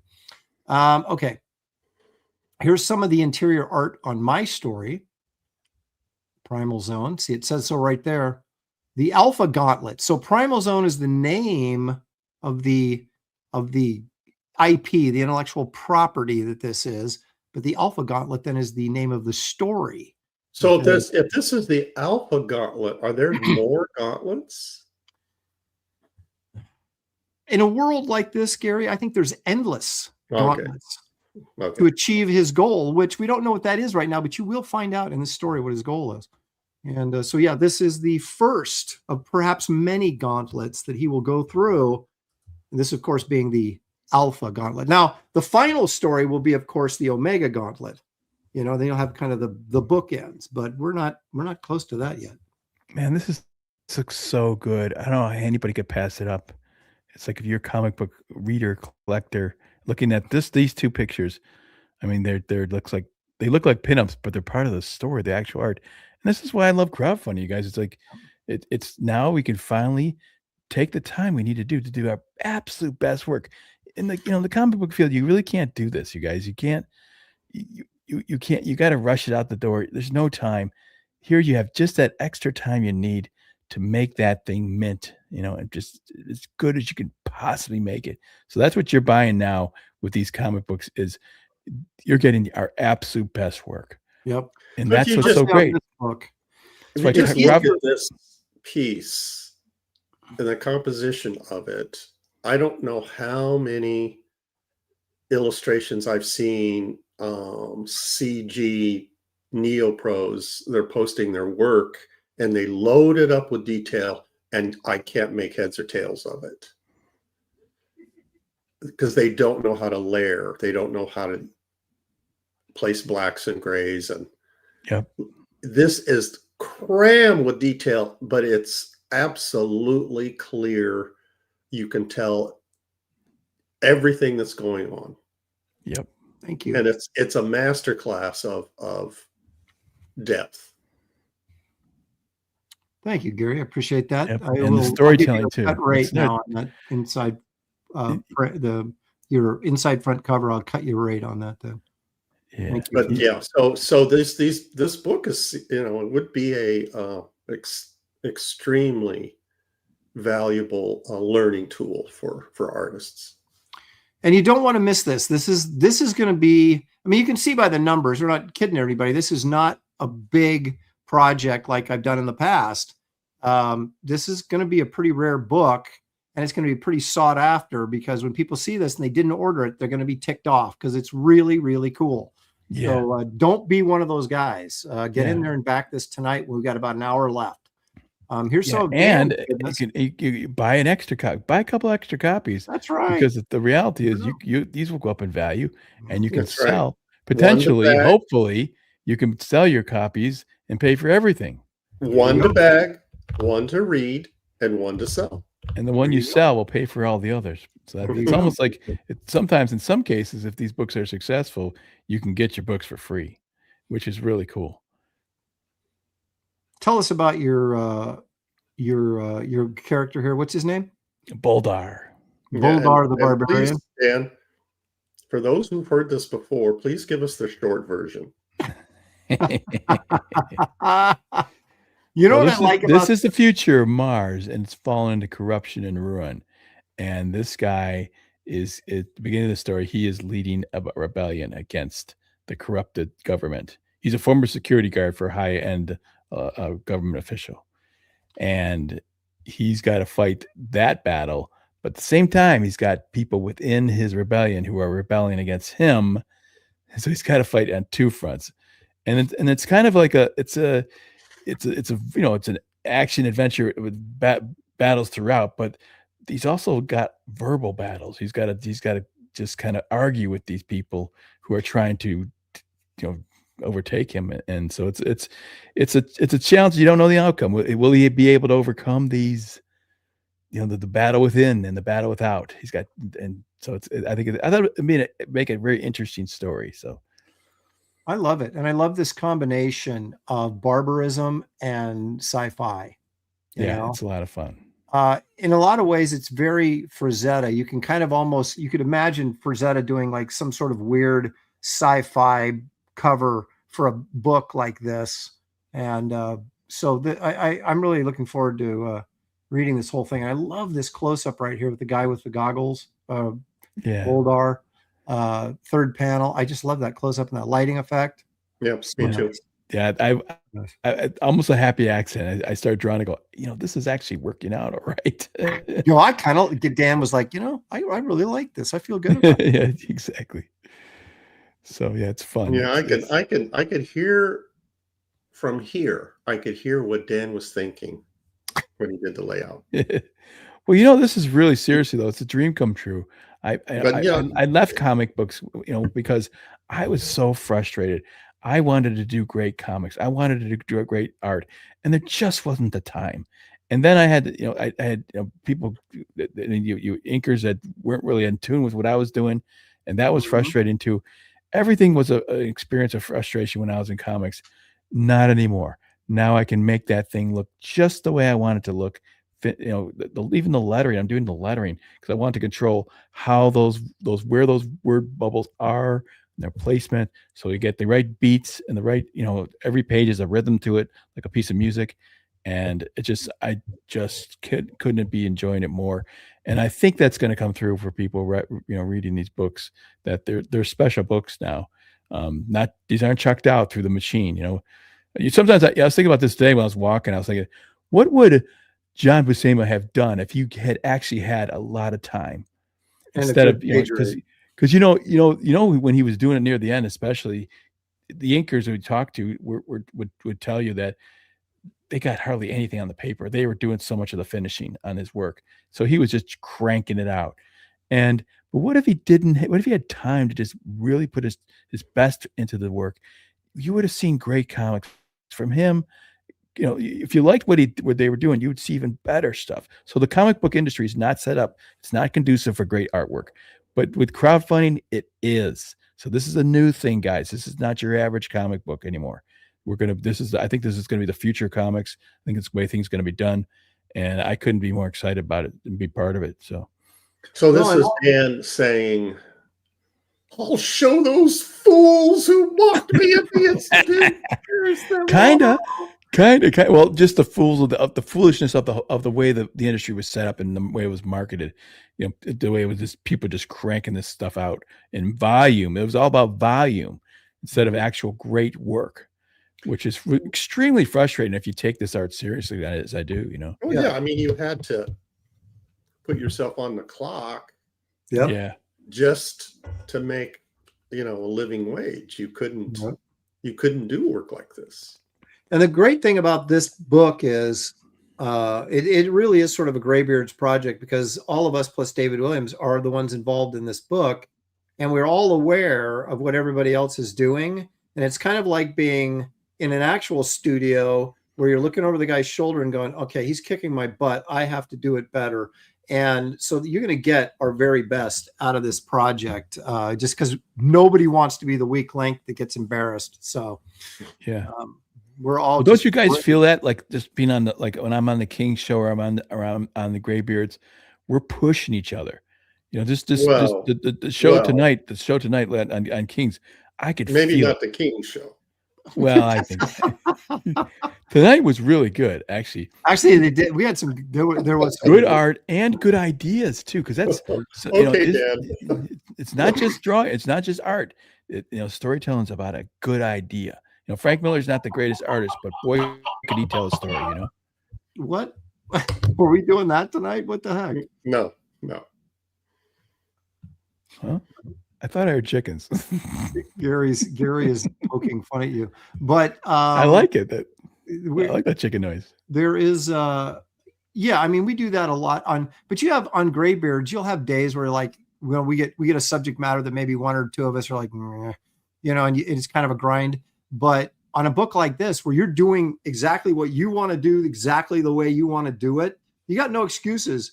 And I'm telling you right now, my story is going to kick butt. So yours had better too, or there's going to be pain and suffering. So, Well, that's what David told me when he saw, when you're showing your first pages.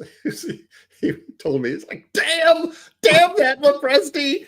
Now I got to work harder. Yeah, so he's got to bring it.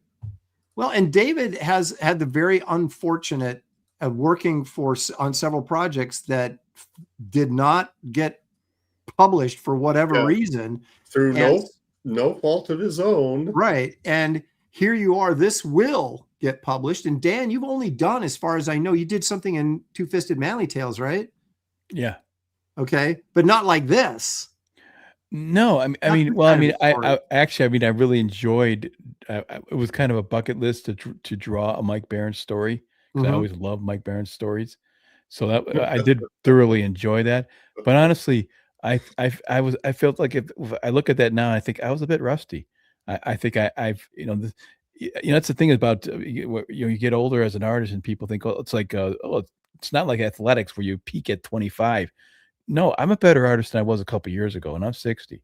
It's hard work.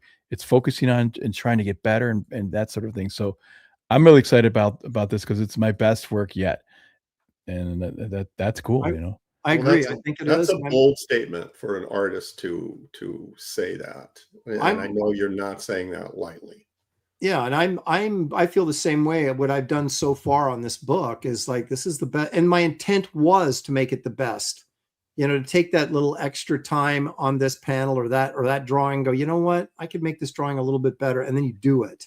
Whereas a lot of times, like Dan was talking about, working for Marvel or DC or Dark Horse or whatever, you don't have that time. You have the time up to a certain point, and then you got to move on.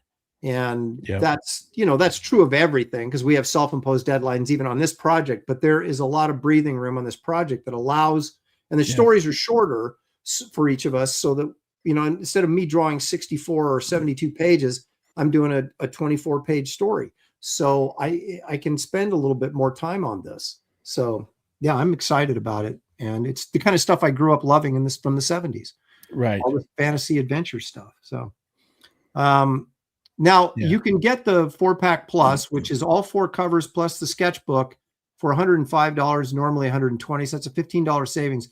If you go big and get the big barbaric box, there's 2 items in that you can't get as an add-on or anywhere else. And that's this 4-plate portfolio that'll be signed by me and comes in an illustrated envelope. And then the 5th cover, which I believe I showed this earlier, but this is the underpainting for that 5th cover.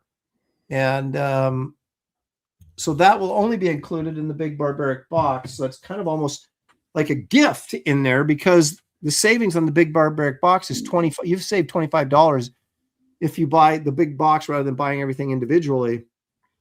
And so that's basically the cost of the extra book in there, but we'll get more to that in a second.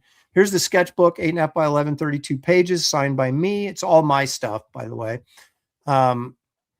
Snow Hunt print featuring Freya, the Ice Princess. Is this the before? Yeah, pretty much isn't it? This dude's not the same.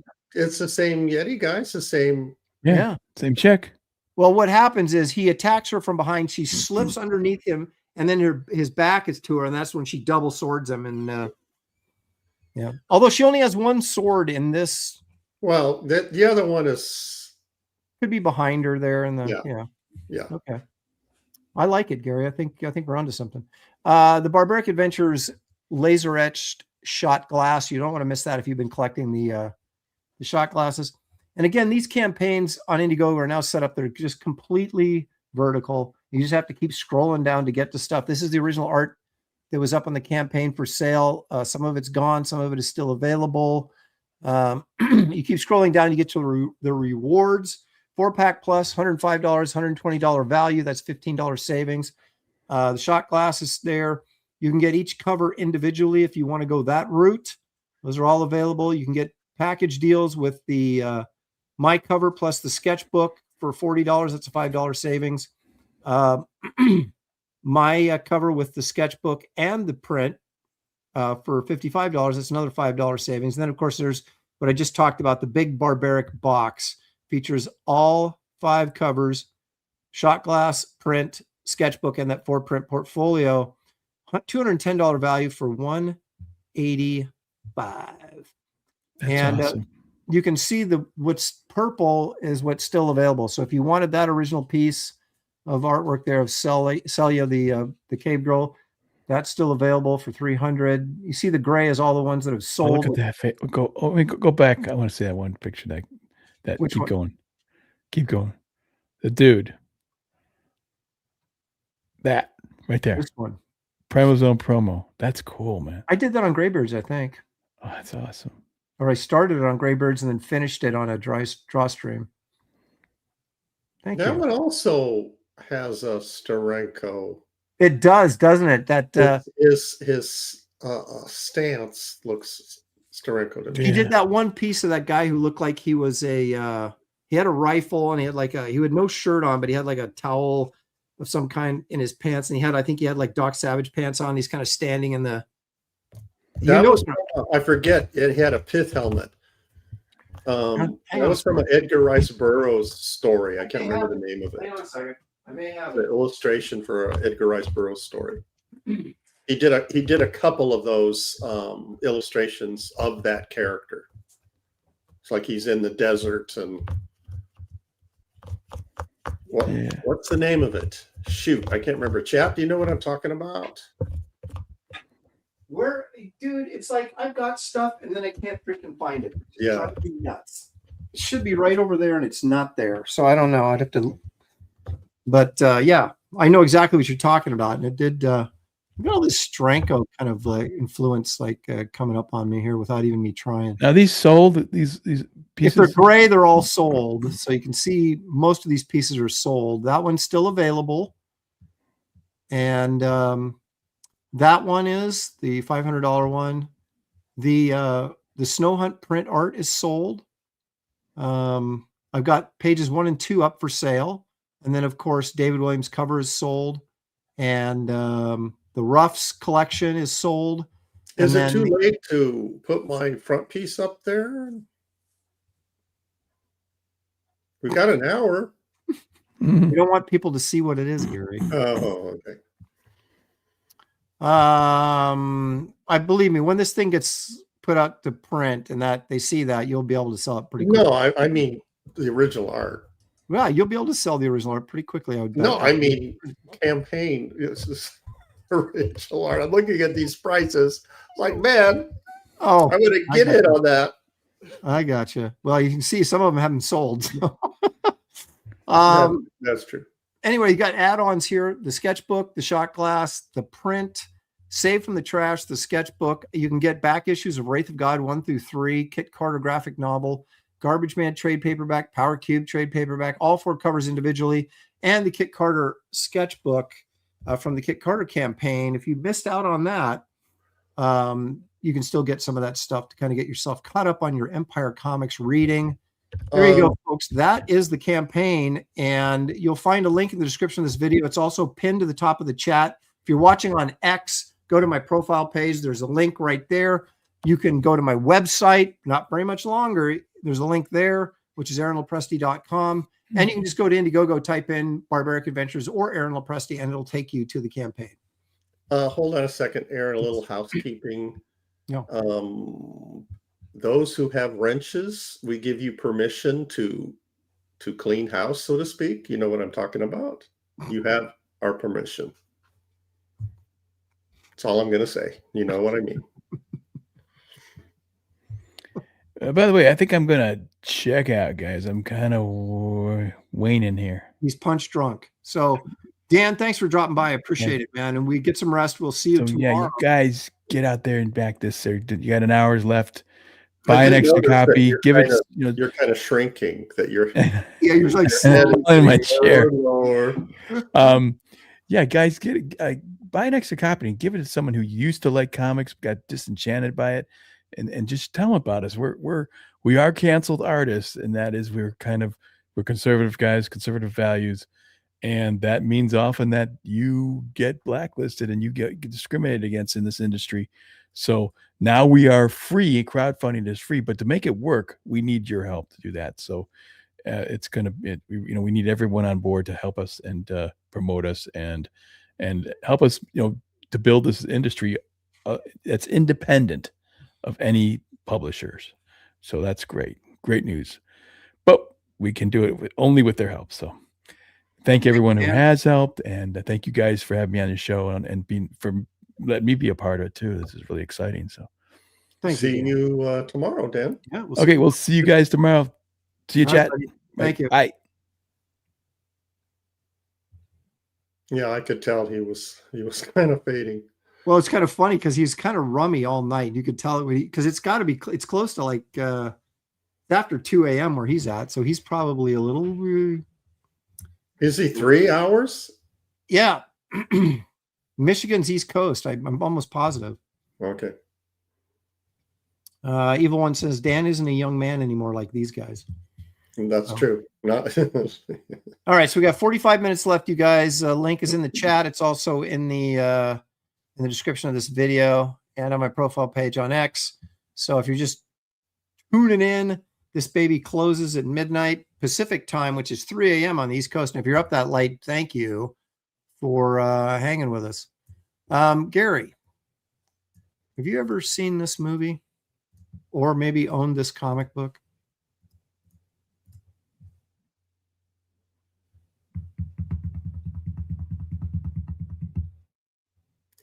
I've never seen that comic book, but yes, I have seen the movie. Dell back in the 60s did a ton of like adaptations. Right.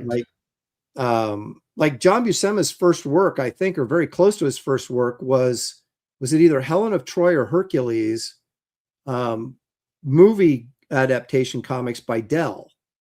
What happened to Dell? I don't know. They They seemed did like some cool stuff. they did, and they didn't.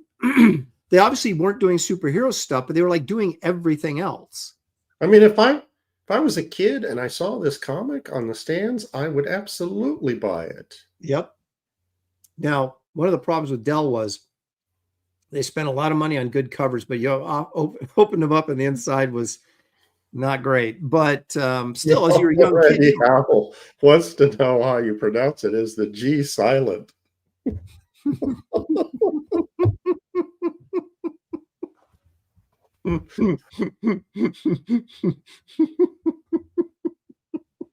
Wow. No, yeah, it's the Valley of Gwangi, Randy. This is what happens, Gary, when you're up late this late at night. It gets a little crazy in there. Oh boy.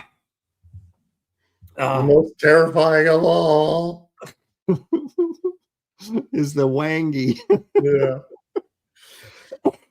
This had Ray Harryhausen effects in it too. So this was really good. James Franciscus led the Cowboys into that hidden valley. Although that was really a stupid scene of them like riding around in circles, trying, not knowing what to do with this dinosaur. Yeah, I know, they're like trying to rope it and stuff, and it was just like, oh my goodness. Okay, I'm going to bring up something here. Evil One says Dell was basically Topps Comics. And Eric Boyd says they went under around 73. Yeah, I could guess. I guess I could go for that. All right. But they were around for a long time, right? Oh my gosh, they were in the 40s because they were doing they did the Walt Disney comics and stuff. Right. That's right. Yeah. All right. What do you think of this? Dan's going to be mad that I bring this up after he left, but he won't know because he's asleep right now. You don't think he's watching and going, no, hey? He went right to bed. All right. Now, did you recreate this one? Not this one, no. Okay. That background, it totally intimidated me. The smoke, the haze. Oh my gosh, yeah, I wouldn't even want to. Where do you begin with something like that? I know. Trying to emulate it. But some of the reason I bring this up is because Evil One says Aaron froze. Yeah, unfortunately, we talked about Indiegogo redoing their whole page and the framework and everything. StreamYard updated their stuff, and now for some reason, whenever you open up another tab or a window, you freeze. Your audio doesn't, but your picture freezes. So that's how you know someone's looking for something on the internet, is when their picture freezes, but you can still hear their voice. So anyway, so Wrightson did several pieces that are brilliant. And this is one of them that did not get used in the book. Make the cut. Yeah. How in the world do you produce this and go, you know what? It's not going to use it. Not good enough.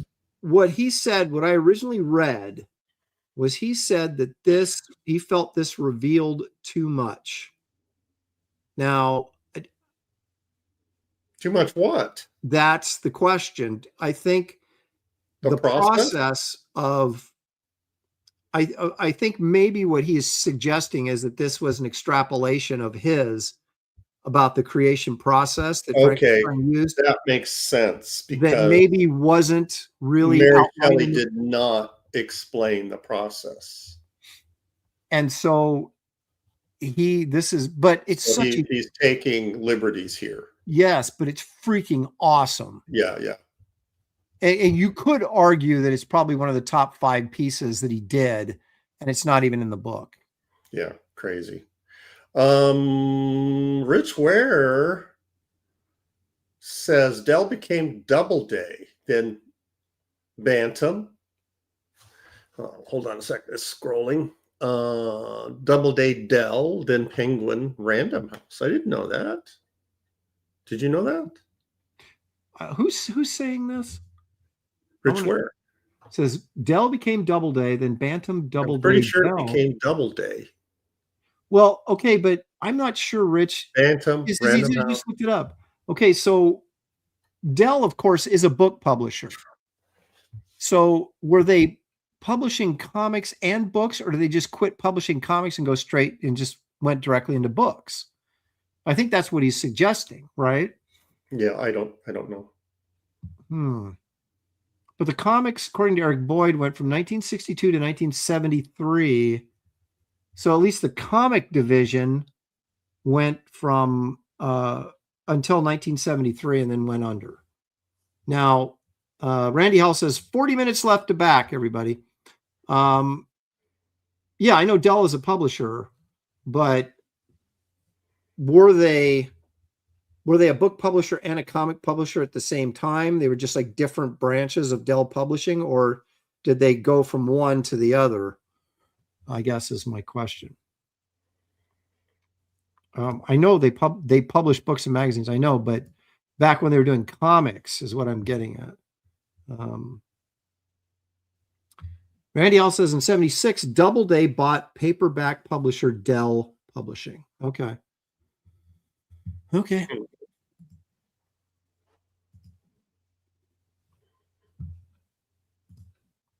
I'm not done yet. Keep your rights and hat on for a minute. Let me see if I can find this. Yeah, I knew you weren't done. All right. This is also, Gary, one of my I'm lost. Okay, there we are. This is also one of my favorite pieces. And I had never seen this one until I saw it in a comic shop as a signed print, which I immediately bought. Oh yeah. I love this one. Now, yeah, there's a lot of these pieces that young Frankenstein is brooding. Yeah, so I'm wondering, is this like sort of him imagining,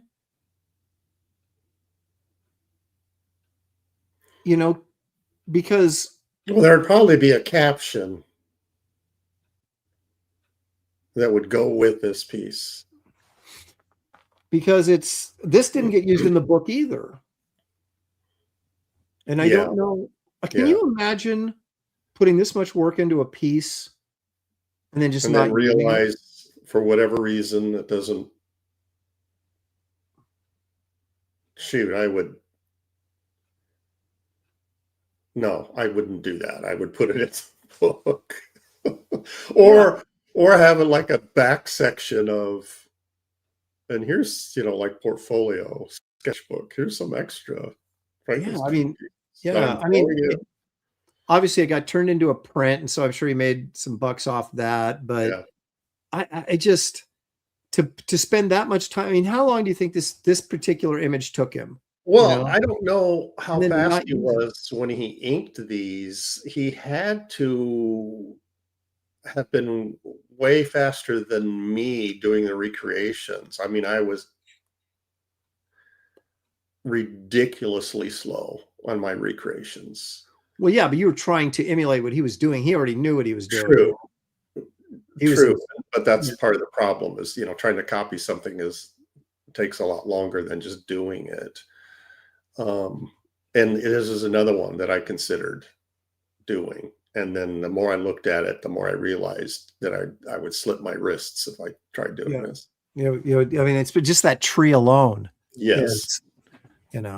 Nightmarish. But I also noticed that there's several of his Frankenstein pieces has like mass quantities of grass. Yes, look at yeah. And look at that grass. Every blade is rendered. Mm-hmm. There's a great piece also. I couldn't find it. I'm not going to spend like 20 minutes looking for it, but the piece where the the guys are standing at the edge of the lake, and it's all reflection. So the reflection is upside down. That's one of my favorites. He didn't use that either because he said every time he showed it to somebody, they would flip it upside down to look at it. They didn't realize that it was the reflection in the water. So those characters were upside down. And at the very top of the page, like the top eighth of the page, you see Frankenstein laying there at the water's edge. Right. And then everything below it is reflection in the water. No, So it was a very, very clever composition. Yeah. And then he didn't use that either. The fools that didn't recognize his genius.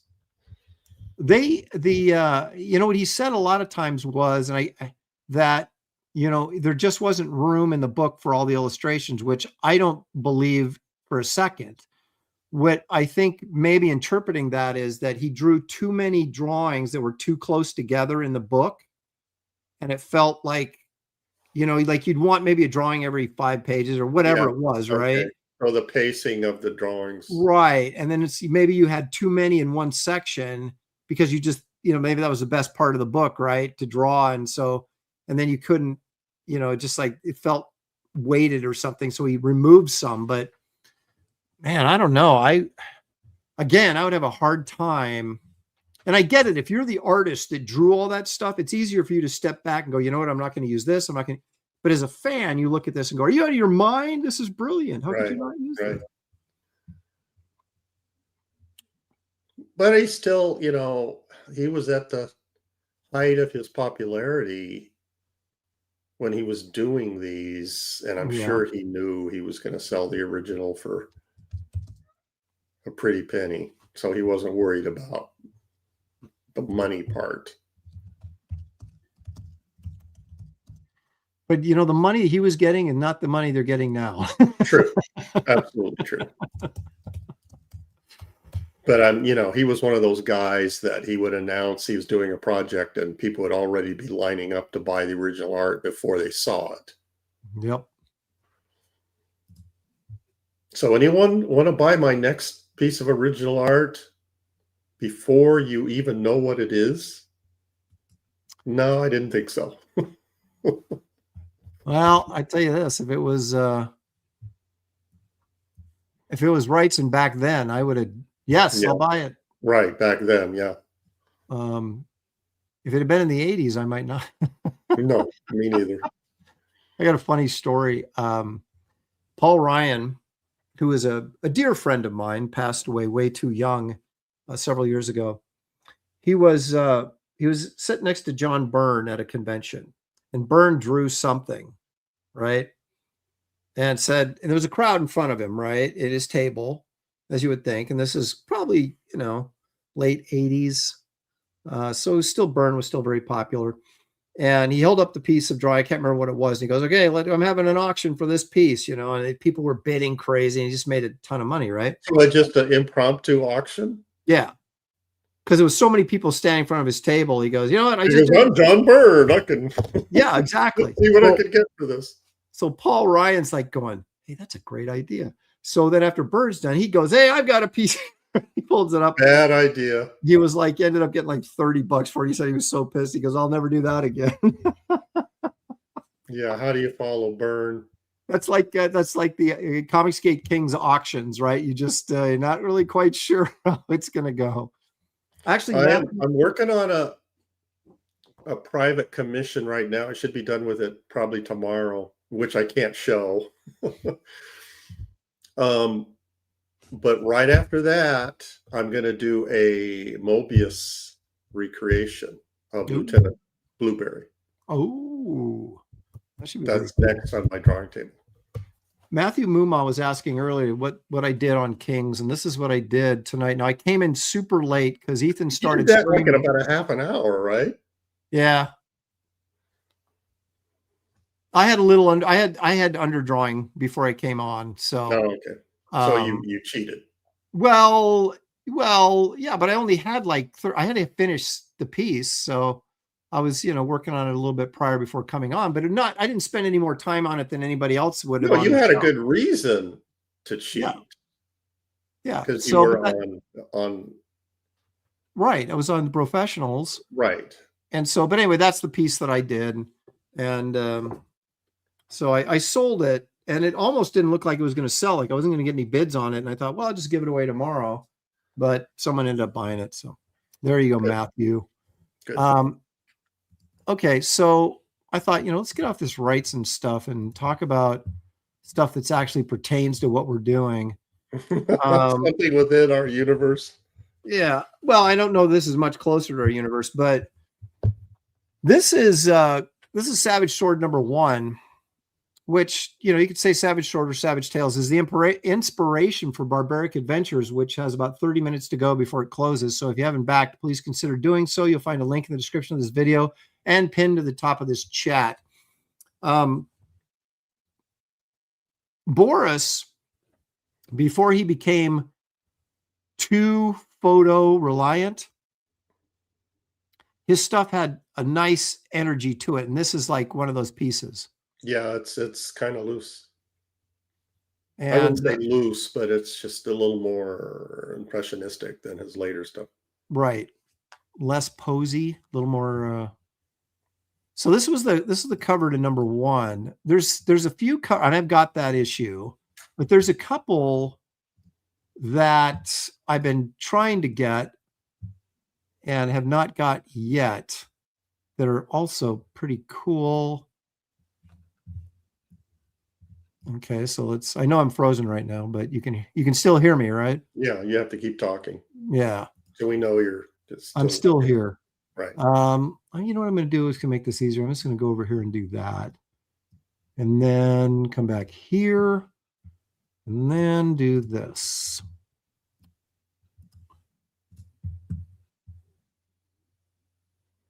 So like this pose here, you see how his neck is, huh?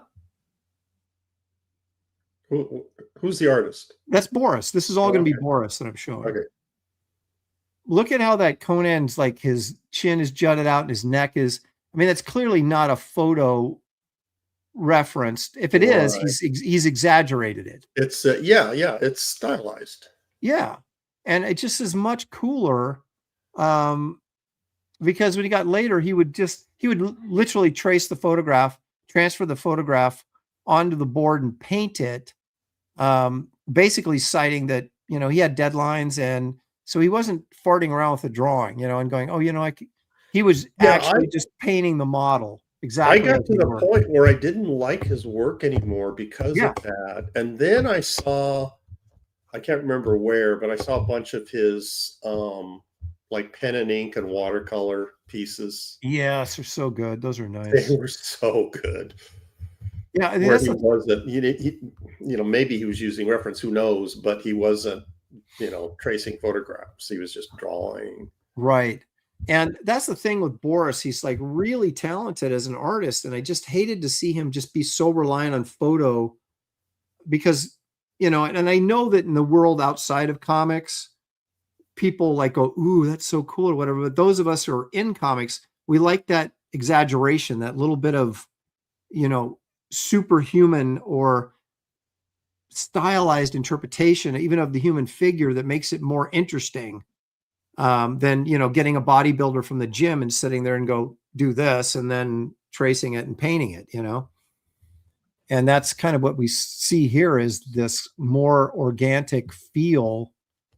Alex Ross is kind of like that. You see his pencil drawings and his sketches. They're they're just nice. So much more, I don't know, vibrant. I don't know. Than his lively. Maybe lively would be. I don't know. Yeah. Okay. Yeah, this is a really, really cool cover. Okay, now this is a classic one, and this actually it kind of ticks me off because it's more expensive than I want to spend on it. But what I can't see. What number is this? #5. Okay. So Boris did quite a few of these covers for Savage Sword. You remember he did collected these early on, so I had all these. Yeah, I really like this cover. Obviously, it's iconic, and actually, this image was more or less in the Arnold Schwarzenegger movie where he kind of gets crucified out in the middle of the desert, and the vultures are like picking at him and stuff.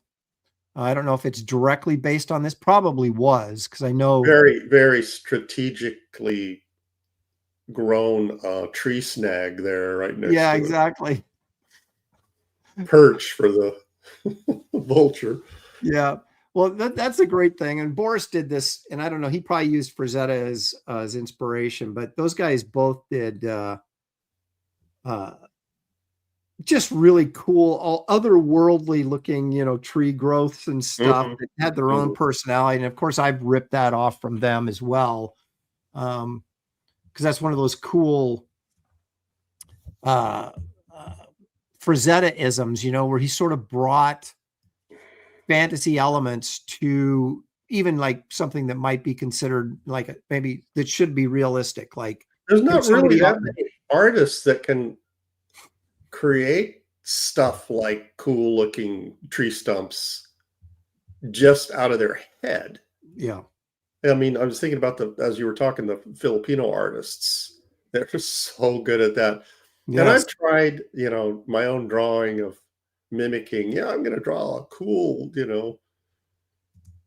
tree in the foreground, and I can't do it. I got to look at, what those guys, look at Rudy Nebres or Nebres is freaking insane, man. Yeah, or Nestor Redondo. I mean, those guys, if you get a chance to see their process, like Nebres would just have this, like if he was drawing a tree limb, it would just be a couple of lines. And he would fill all that rendering in the brush stage, in the inking stage. Yeah. I mean, like we would sit there and plot it all out, right? How are we going to shade it here? And they just took the brush, and Nebres would just take the brush and just freaking go. Right. I don't know if you've ever seen, you probably have, but maybe some people haven't, because this is my favorite. And it's also Joe Jusko's favorite Boris painting. Look at this tree here. Any way you can blow that up? I don't know if I can or not, actually. Oh, wait a minute. No. I wonder if there's a better, I don't know, does that help? Is that any bigger? No, it's the same size. That's smaller.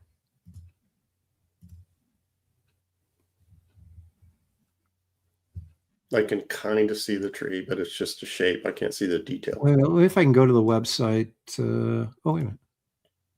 Did that help at all? It's smaller.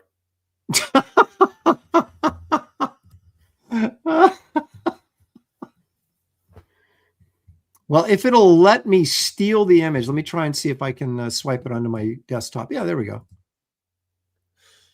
Well, it's not. That's going to get a little soft here, but that's all right. We can still. Where am I at, man? I got to find my. I don't think I've ever seen this one. Where? I don't remember it. I can't find my StreamYard. Where the heck am I to get back on screen? Path, and now you're lost. There I am. Okay, I found myself. All right, let's try. I had like so many windows open, I couldn't find the tab that brought me back here. Okay, let's take a look at this. Okay. Oh, maybe I should open it first. I got so carried away trying to find myself that there it is. Okay. Yeah, the chat is giving me a hard time. The image that I'm seeing through StreamYard is much smaller than what you guys can see. Oh, this is much better. This is much better. So no, I don't remember this. It's a great piece, and I do think it is one of the space. The girl, look at the flow on the figure. It's not like stiff or stilted, like she's got the personality in her legs, the way they're splayed, Yeah. And this freaking saber tooth is awesome. Yeah. And the background's really good. Yeah, too. You can't get that from a photo. No, and I just this is really cool. I like how he look how dark. See, that's one thing I get a little cowardly when I paint that I got to get over is really separating my values and not being afraid to go really dark in the shadows like this. Because that tree's, I mean, what tree grows like that? Yeah, you know, it's part of it is parallel with the ground. Yeah, I mean, it's just crazy, but it's so cool. So the composition dictates the shape of the tree. The tree needs to go this way. Yeah. Yep. And just like the layers and the kind of the globbiness of the whole, it's almost like it's a living thing. I mean, it is, it's a tree, but I mean, you know what I mean? It's like an animate object. And in just even the pteranodons or whatever the heck these are back here, sort of all like yellowed out from the glow from the sun. And that's great depth. Yeah, this slightly, I shouldn't say slightly, but greatly inspired my cover painting for Barbaric Adventures. Because if you remember, I had the two cliffs on either side of the dinosaur. And the color scheme is not exactly the same, but I used that yellow glow back there. And for kind of, I saw this painting and I was like, that, the color on this painting is tremendous. And what you don't see here, the color reproduction isn't great on this because I was thinking that. I wonder what the original looks like. There's more blue down in here on the underneath the lion that goes then turns into green. It's bluish green, but it's bluer in the original. So you get, and they're not quite as yellow, I don't think, as the background here. So they separate a little better. Would you be able to live with yourself if you could paint like this? You know what I mean? It's like when I do a piece and I'm really happy with it, if I'm like full throttle Dan Lawless. Yeah. I just, I can't stand myself. It's like, I think I'm so cool. But if I could do this, forget it. Well, this is like, I mean, you were a basketball player. It's like, did you ever sit there and wonder what it feels like to be Michael Jordan when you absolutely know you're better than everybody else?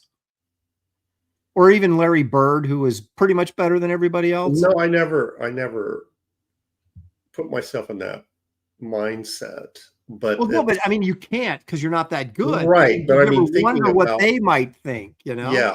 No, I've never done that. But we're kind of doing it now. Right. That you could create something like this. Shoot, man, I'd be going down to my local 7-Eleven demanding free Slurpees, and you realize who I am. I would be beside myself. But the thing is, right now, if I were, let's say I practiced painting just nonstop for 5 years, and then I'm 67 years old and I pulled off something akin to this, you would have this incredible feeling of satisfaction, but because you've never had that experience, like, you know what? I'm probably the best painter on the planet. Frazetta had that, right? Boris then took the torch from Frazetta, and Boris was the guy for a while where they're, in terms of this fantasy realm, no one could touch him, right? And so that's Alex Ross, right? He's that way with comic book painting, he's the guy. And so I don't know what that would feel like. Not according to Steve Root. Well, of course, yes, Steve. But Steve, ask how Steve feels, because he thinks that. He thinks he's better than Alex Ross. That's what I mean. Steve thinks he's the guy. Right. Yeah. So I've never felt like that in my life. But there are moments where you can do a piece of work and you kind of step back and go, you know what? I'd put this up against anybody. Now, granted, there's no one else in the room, so you're just looking at that piece of artwork, right? And as soon as you bring someone else in, you start going, okay, maybe it's not that great. But I do have those moments where every once in a while I'll produce a piece that you go, this, like you feel like I can't do it right at this moment in time. I can't do any better than this. Yeah, and I do that too every once in a while. I think I've hit a home run, but my problem is I don't trust my own judgment. Yeah. So if I think something is really good that I've done, then I say, well, is it really good? Or am I, are my sensibilities so far off that I'm deluding myself?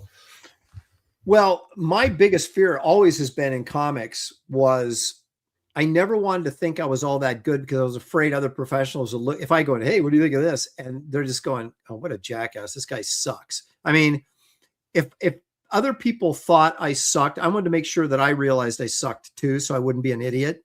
I'd just be a guy who sucked.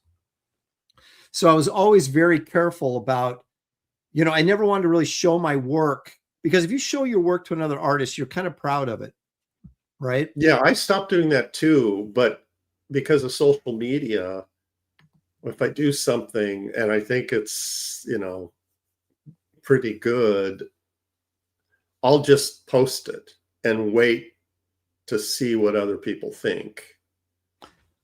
The difference with social media, though, is for the most part, yeah, other pros are going to see it, but for the most part, there's going to be a lot of pros that will see it, and the ones that don't like it, and I don't know who they are because they don't pay comment attention to them anyway. If I don't know who they are, and they're, his left toe doesn't look right.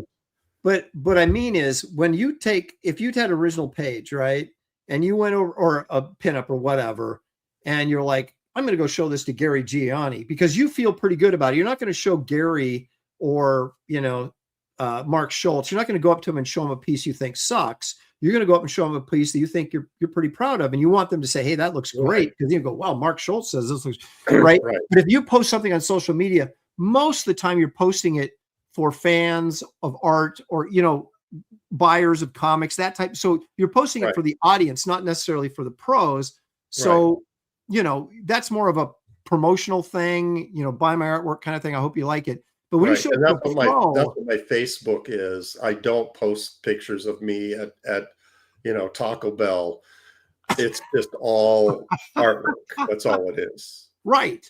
But that's part of, in this day and age, that's how you grow a fan base or whatever, get art buyers or whatever. But if you take a piece to a pro, as a pro yourself, you want them, because you feel pretty good about it. Right. And that's what I was always afraid of. I didn't want to come in there feeling pretty good about something and have someone go, oh yeah, Aaron, that's great. And unroll their eyes or whatever. Even if they didn't tell you, you wondered what they were really thinking. Mm-hmm. So that's why I'll let someone come by. Like if Art Adams, for example, were to come by my booth, which he does every year in San Diego, and we talk or whatever. But then if he might every once in a while see a piece and go, hey, oh wow, that's really cool. Then it's authentic. Then that they actually, because you're not shoving it in their face. They're offering that after seeing it. Unsolicited praise. Right. So I never take my work and show it to anybody because I'm always afraid that they think I suck and that I just. Yeah, no, I don't. I stopped doing that a long time ago. I don't. I'll put my work out there, but I won't pick a professional and say, look what I can do. Brobarian 69 says it doesn't matter what other pros think. Who matters is the person that opens their wallet for it. That's true in a very sort of, make a living sort of sense. But all of us as professional artists want other pros. We want our peers. Yeah, our peers to like it, to think that we're good. We want people that we know that they know what they're talking about. Right. And, or just some jamoke that it's like, well, what do you know? I don't know you. Prime example of this is I showed some artwork to Bernie Wrightson of Sludge that Gary had inked, and we were both there. And I showed it to Bernie because I was pretty happy with it. I thought, Bernie's going to tell me that he thinks this is really cool. That's not what happened. He looked at it and goes, did you ink this yourself? I said, no, Gary inked it. And he goes, wow, these inks are fantastic. And just raved about the inking the whole time. Didn't say one thing about anything else. And Gary walked away and I was mortified about anything other than the inking. That's absolutely true. I was just crushed. Gary was like, yeah. Yeah, I was pretty happy for the rest of the day. Yep. So let's see how much time we got left here. Guys, we are down to 10 minutes. We've stalled out at 527 backers, $38,580. 10 minutes before this baby closes down. Let me bring that up real quick here.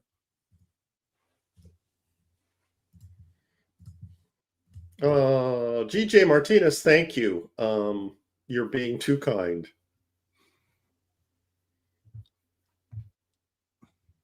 Yeah, you're being way too kind. But I'll tell you this, I do appreciate it though. And the thing is, what advice I always give to young artists, and other artists don't like me giving them this advice, but I always tell them, I said, never be satisfied with your work.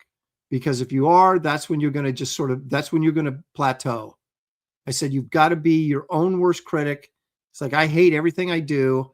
And that means the next piece I do is even better. And then hopefully you get to a point where actually you can be more confident and know that what you're doing is good. But I have never felt confident in my work, and that always pushes me to be better. Well, that's the thing, though. We're talking about doing artwork, and even if you think you are successful, you've accomplished everything that you set out to do, and maybe exceeded your expectations, which for me doesn't happen that often, where something turns out better than I had originally envisioned it. Right. Then that passes, and you've got to move on to your next project. Mm-hmm. So then you're starting from ground zero again. That's exactly right. I never You're thought not taking any of that from the previous piece. You're starting from scratch all over again, and the insecurities and everything that goes with it. It's all, the process is the same. It's like, okay, I don't even know if I can do this. Well, maybe I can. Oh, well, okay, I kind of like it. You know what? This turned out pretty good. Okay, what am I doing next? Oh, I can't do this. It's so true. And you just, that's the difficult thing about drawing. And I think probably why guys fall off as they get older, because that focus, that requirement of hyper focus and dedication. And as you get older and you've been doing this for 35, 40 years, whatever, that gets harder. And so I wonder if part of it is not their skills are diminishing, but their willpower to be great. They just don't want to invest the effort anymore. Yeah, because it's hard, and it gets, the older you get and the less energy you have and all this other stuff, the harder it is. I'm that way. I mean, a lot of the recreations that I've done in the past, I look at now and just like, what was I thinking? That I think I could, take something like that on. And I have folders of possible recreation projects, and I'll look at them every once in a while of different pieces, and I'll look like, what? I'm not doing that. That looks way too hard. And then you go, you know what? I'm out of corn dogs in my freezer. I got to do something. No. If I label it too hard, it goes in the trash. It goes in the too hard file and never to be. Don't consider it again. Do you, I mean, I assume this is true because I experience this. I know a lot of others do, where you got to go through these peaks and valleys of motivation where sometimes you're just hyper motivated and you're just like, you think you'd take on the world.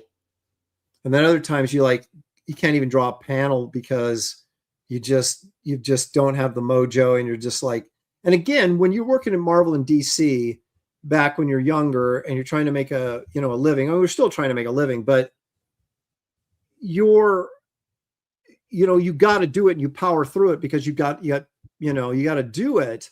And that you can force yourself to do it, and then it's a take the money and run situation. Right. But it gets harder as you get older to do that when you're not feeling like it, Well, when you're not doing work for hire, then your personal standard is at a higher level. That's true. And so it's harder to motivate yourself to maintain that high level. If it's work for hire, you can kind of cut corners and just to get through the day, and hopefully tomorrow I'll be better motivated, but you still have to force yourself to work. How do you motivate yourself like on Barbaric Adventures? You've already set the bar pretty high with the first few pages that you've been showing. How do you keep that high level of creativity on every single page? Because What, I've already 24 pages?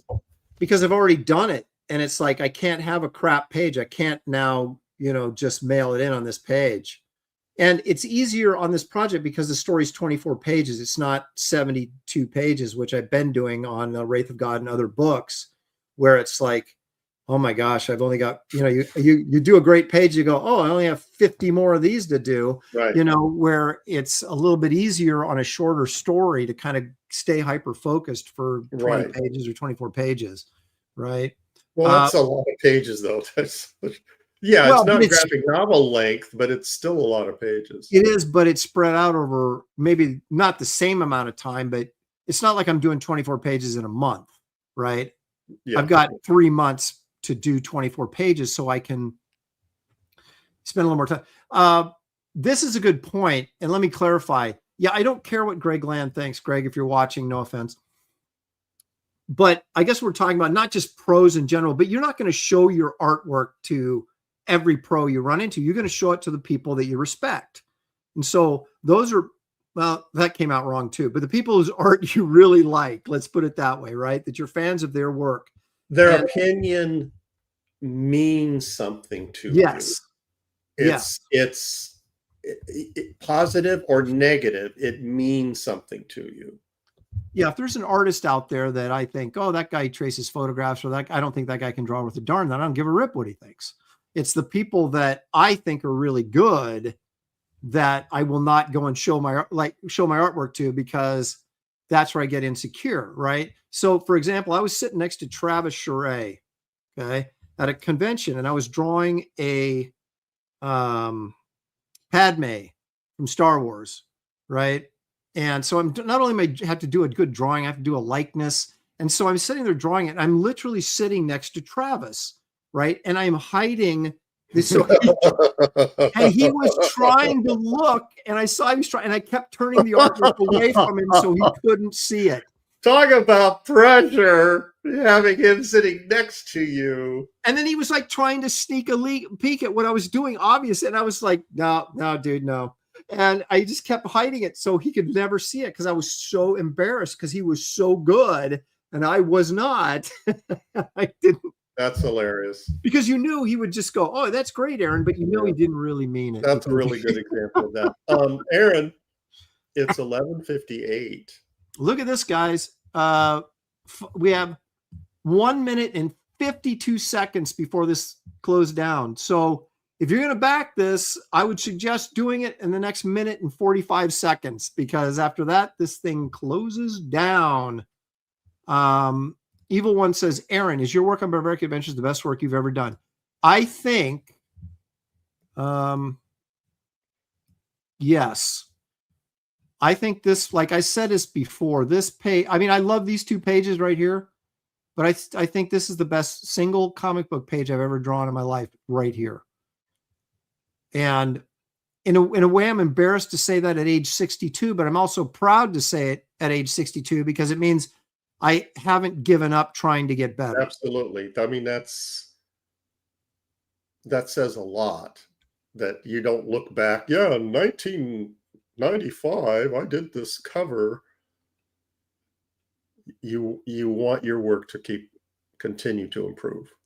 Right, because we all want to get to a point where you do something that people remember and go, hey, remember when Simonson did Thor? Simonson did a lot of other stuff, but that'll always be that one magical project that he did. Yeah, right? Legacy project.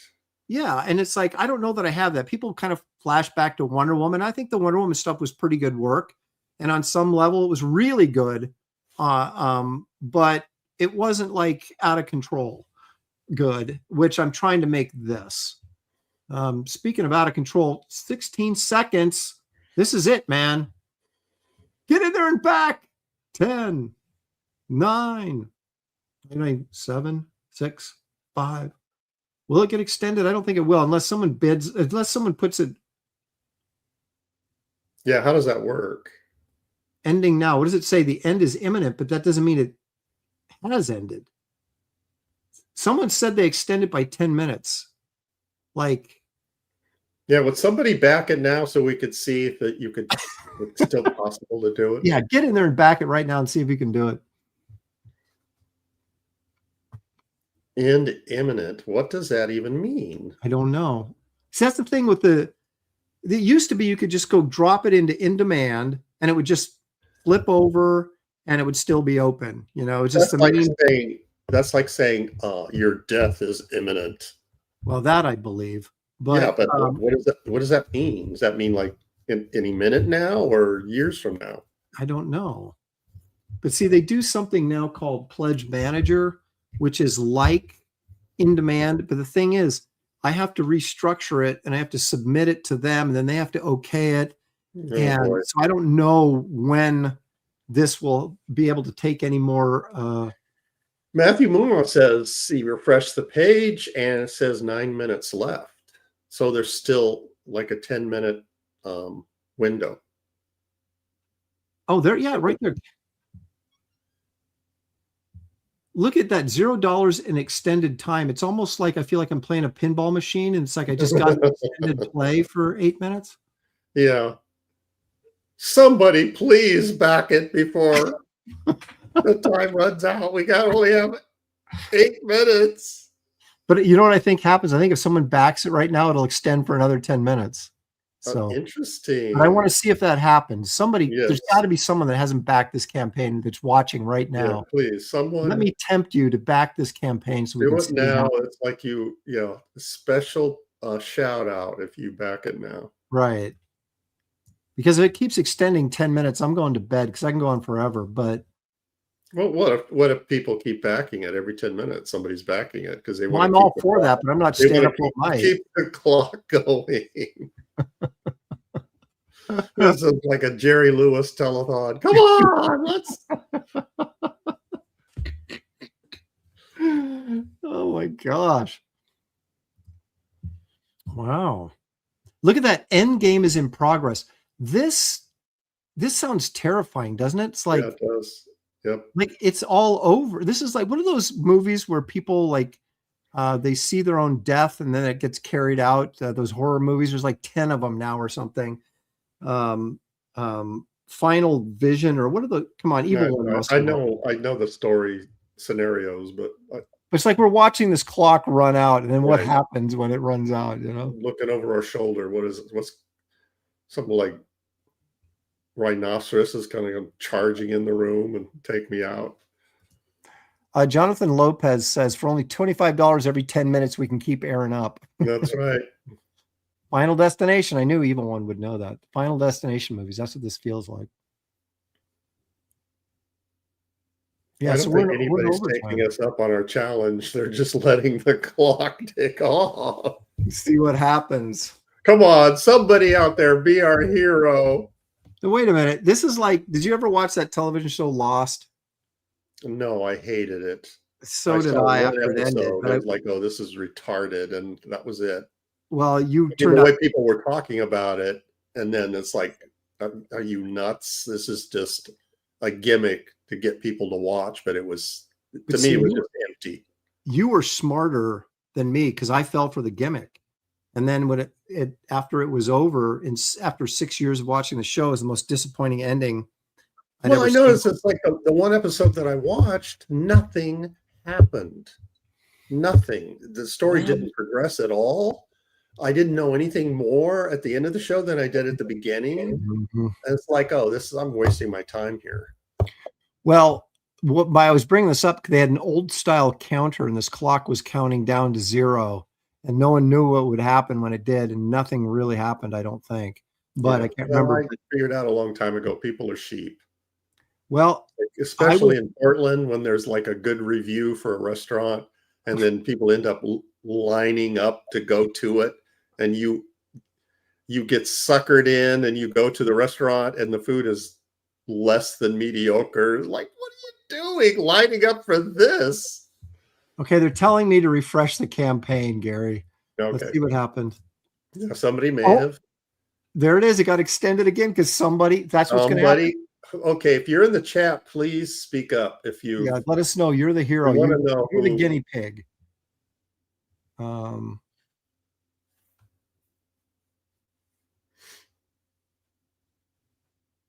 Matthew Mumma says, Aaron, talking about your best page has truly inspired me to work even harder at being an artist and not let doubt get to me anymore. You know, the thing is, it's like, I think you approach art. There's always going to be somebody that's better than you are, you know, and at some point you have to you challenge against yourself. Right. You have to use yourself. That's why I say I don't trust myself. You have to use yourself as your gauge.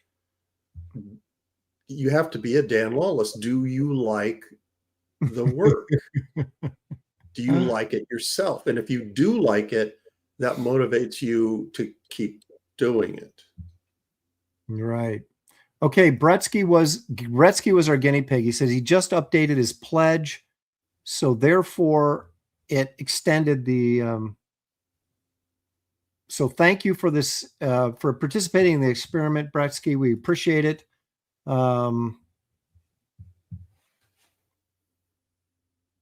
Okay. All right. Well, I'm not going to keep doing this. I got to go to bed. I got to get up tomorrow.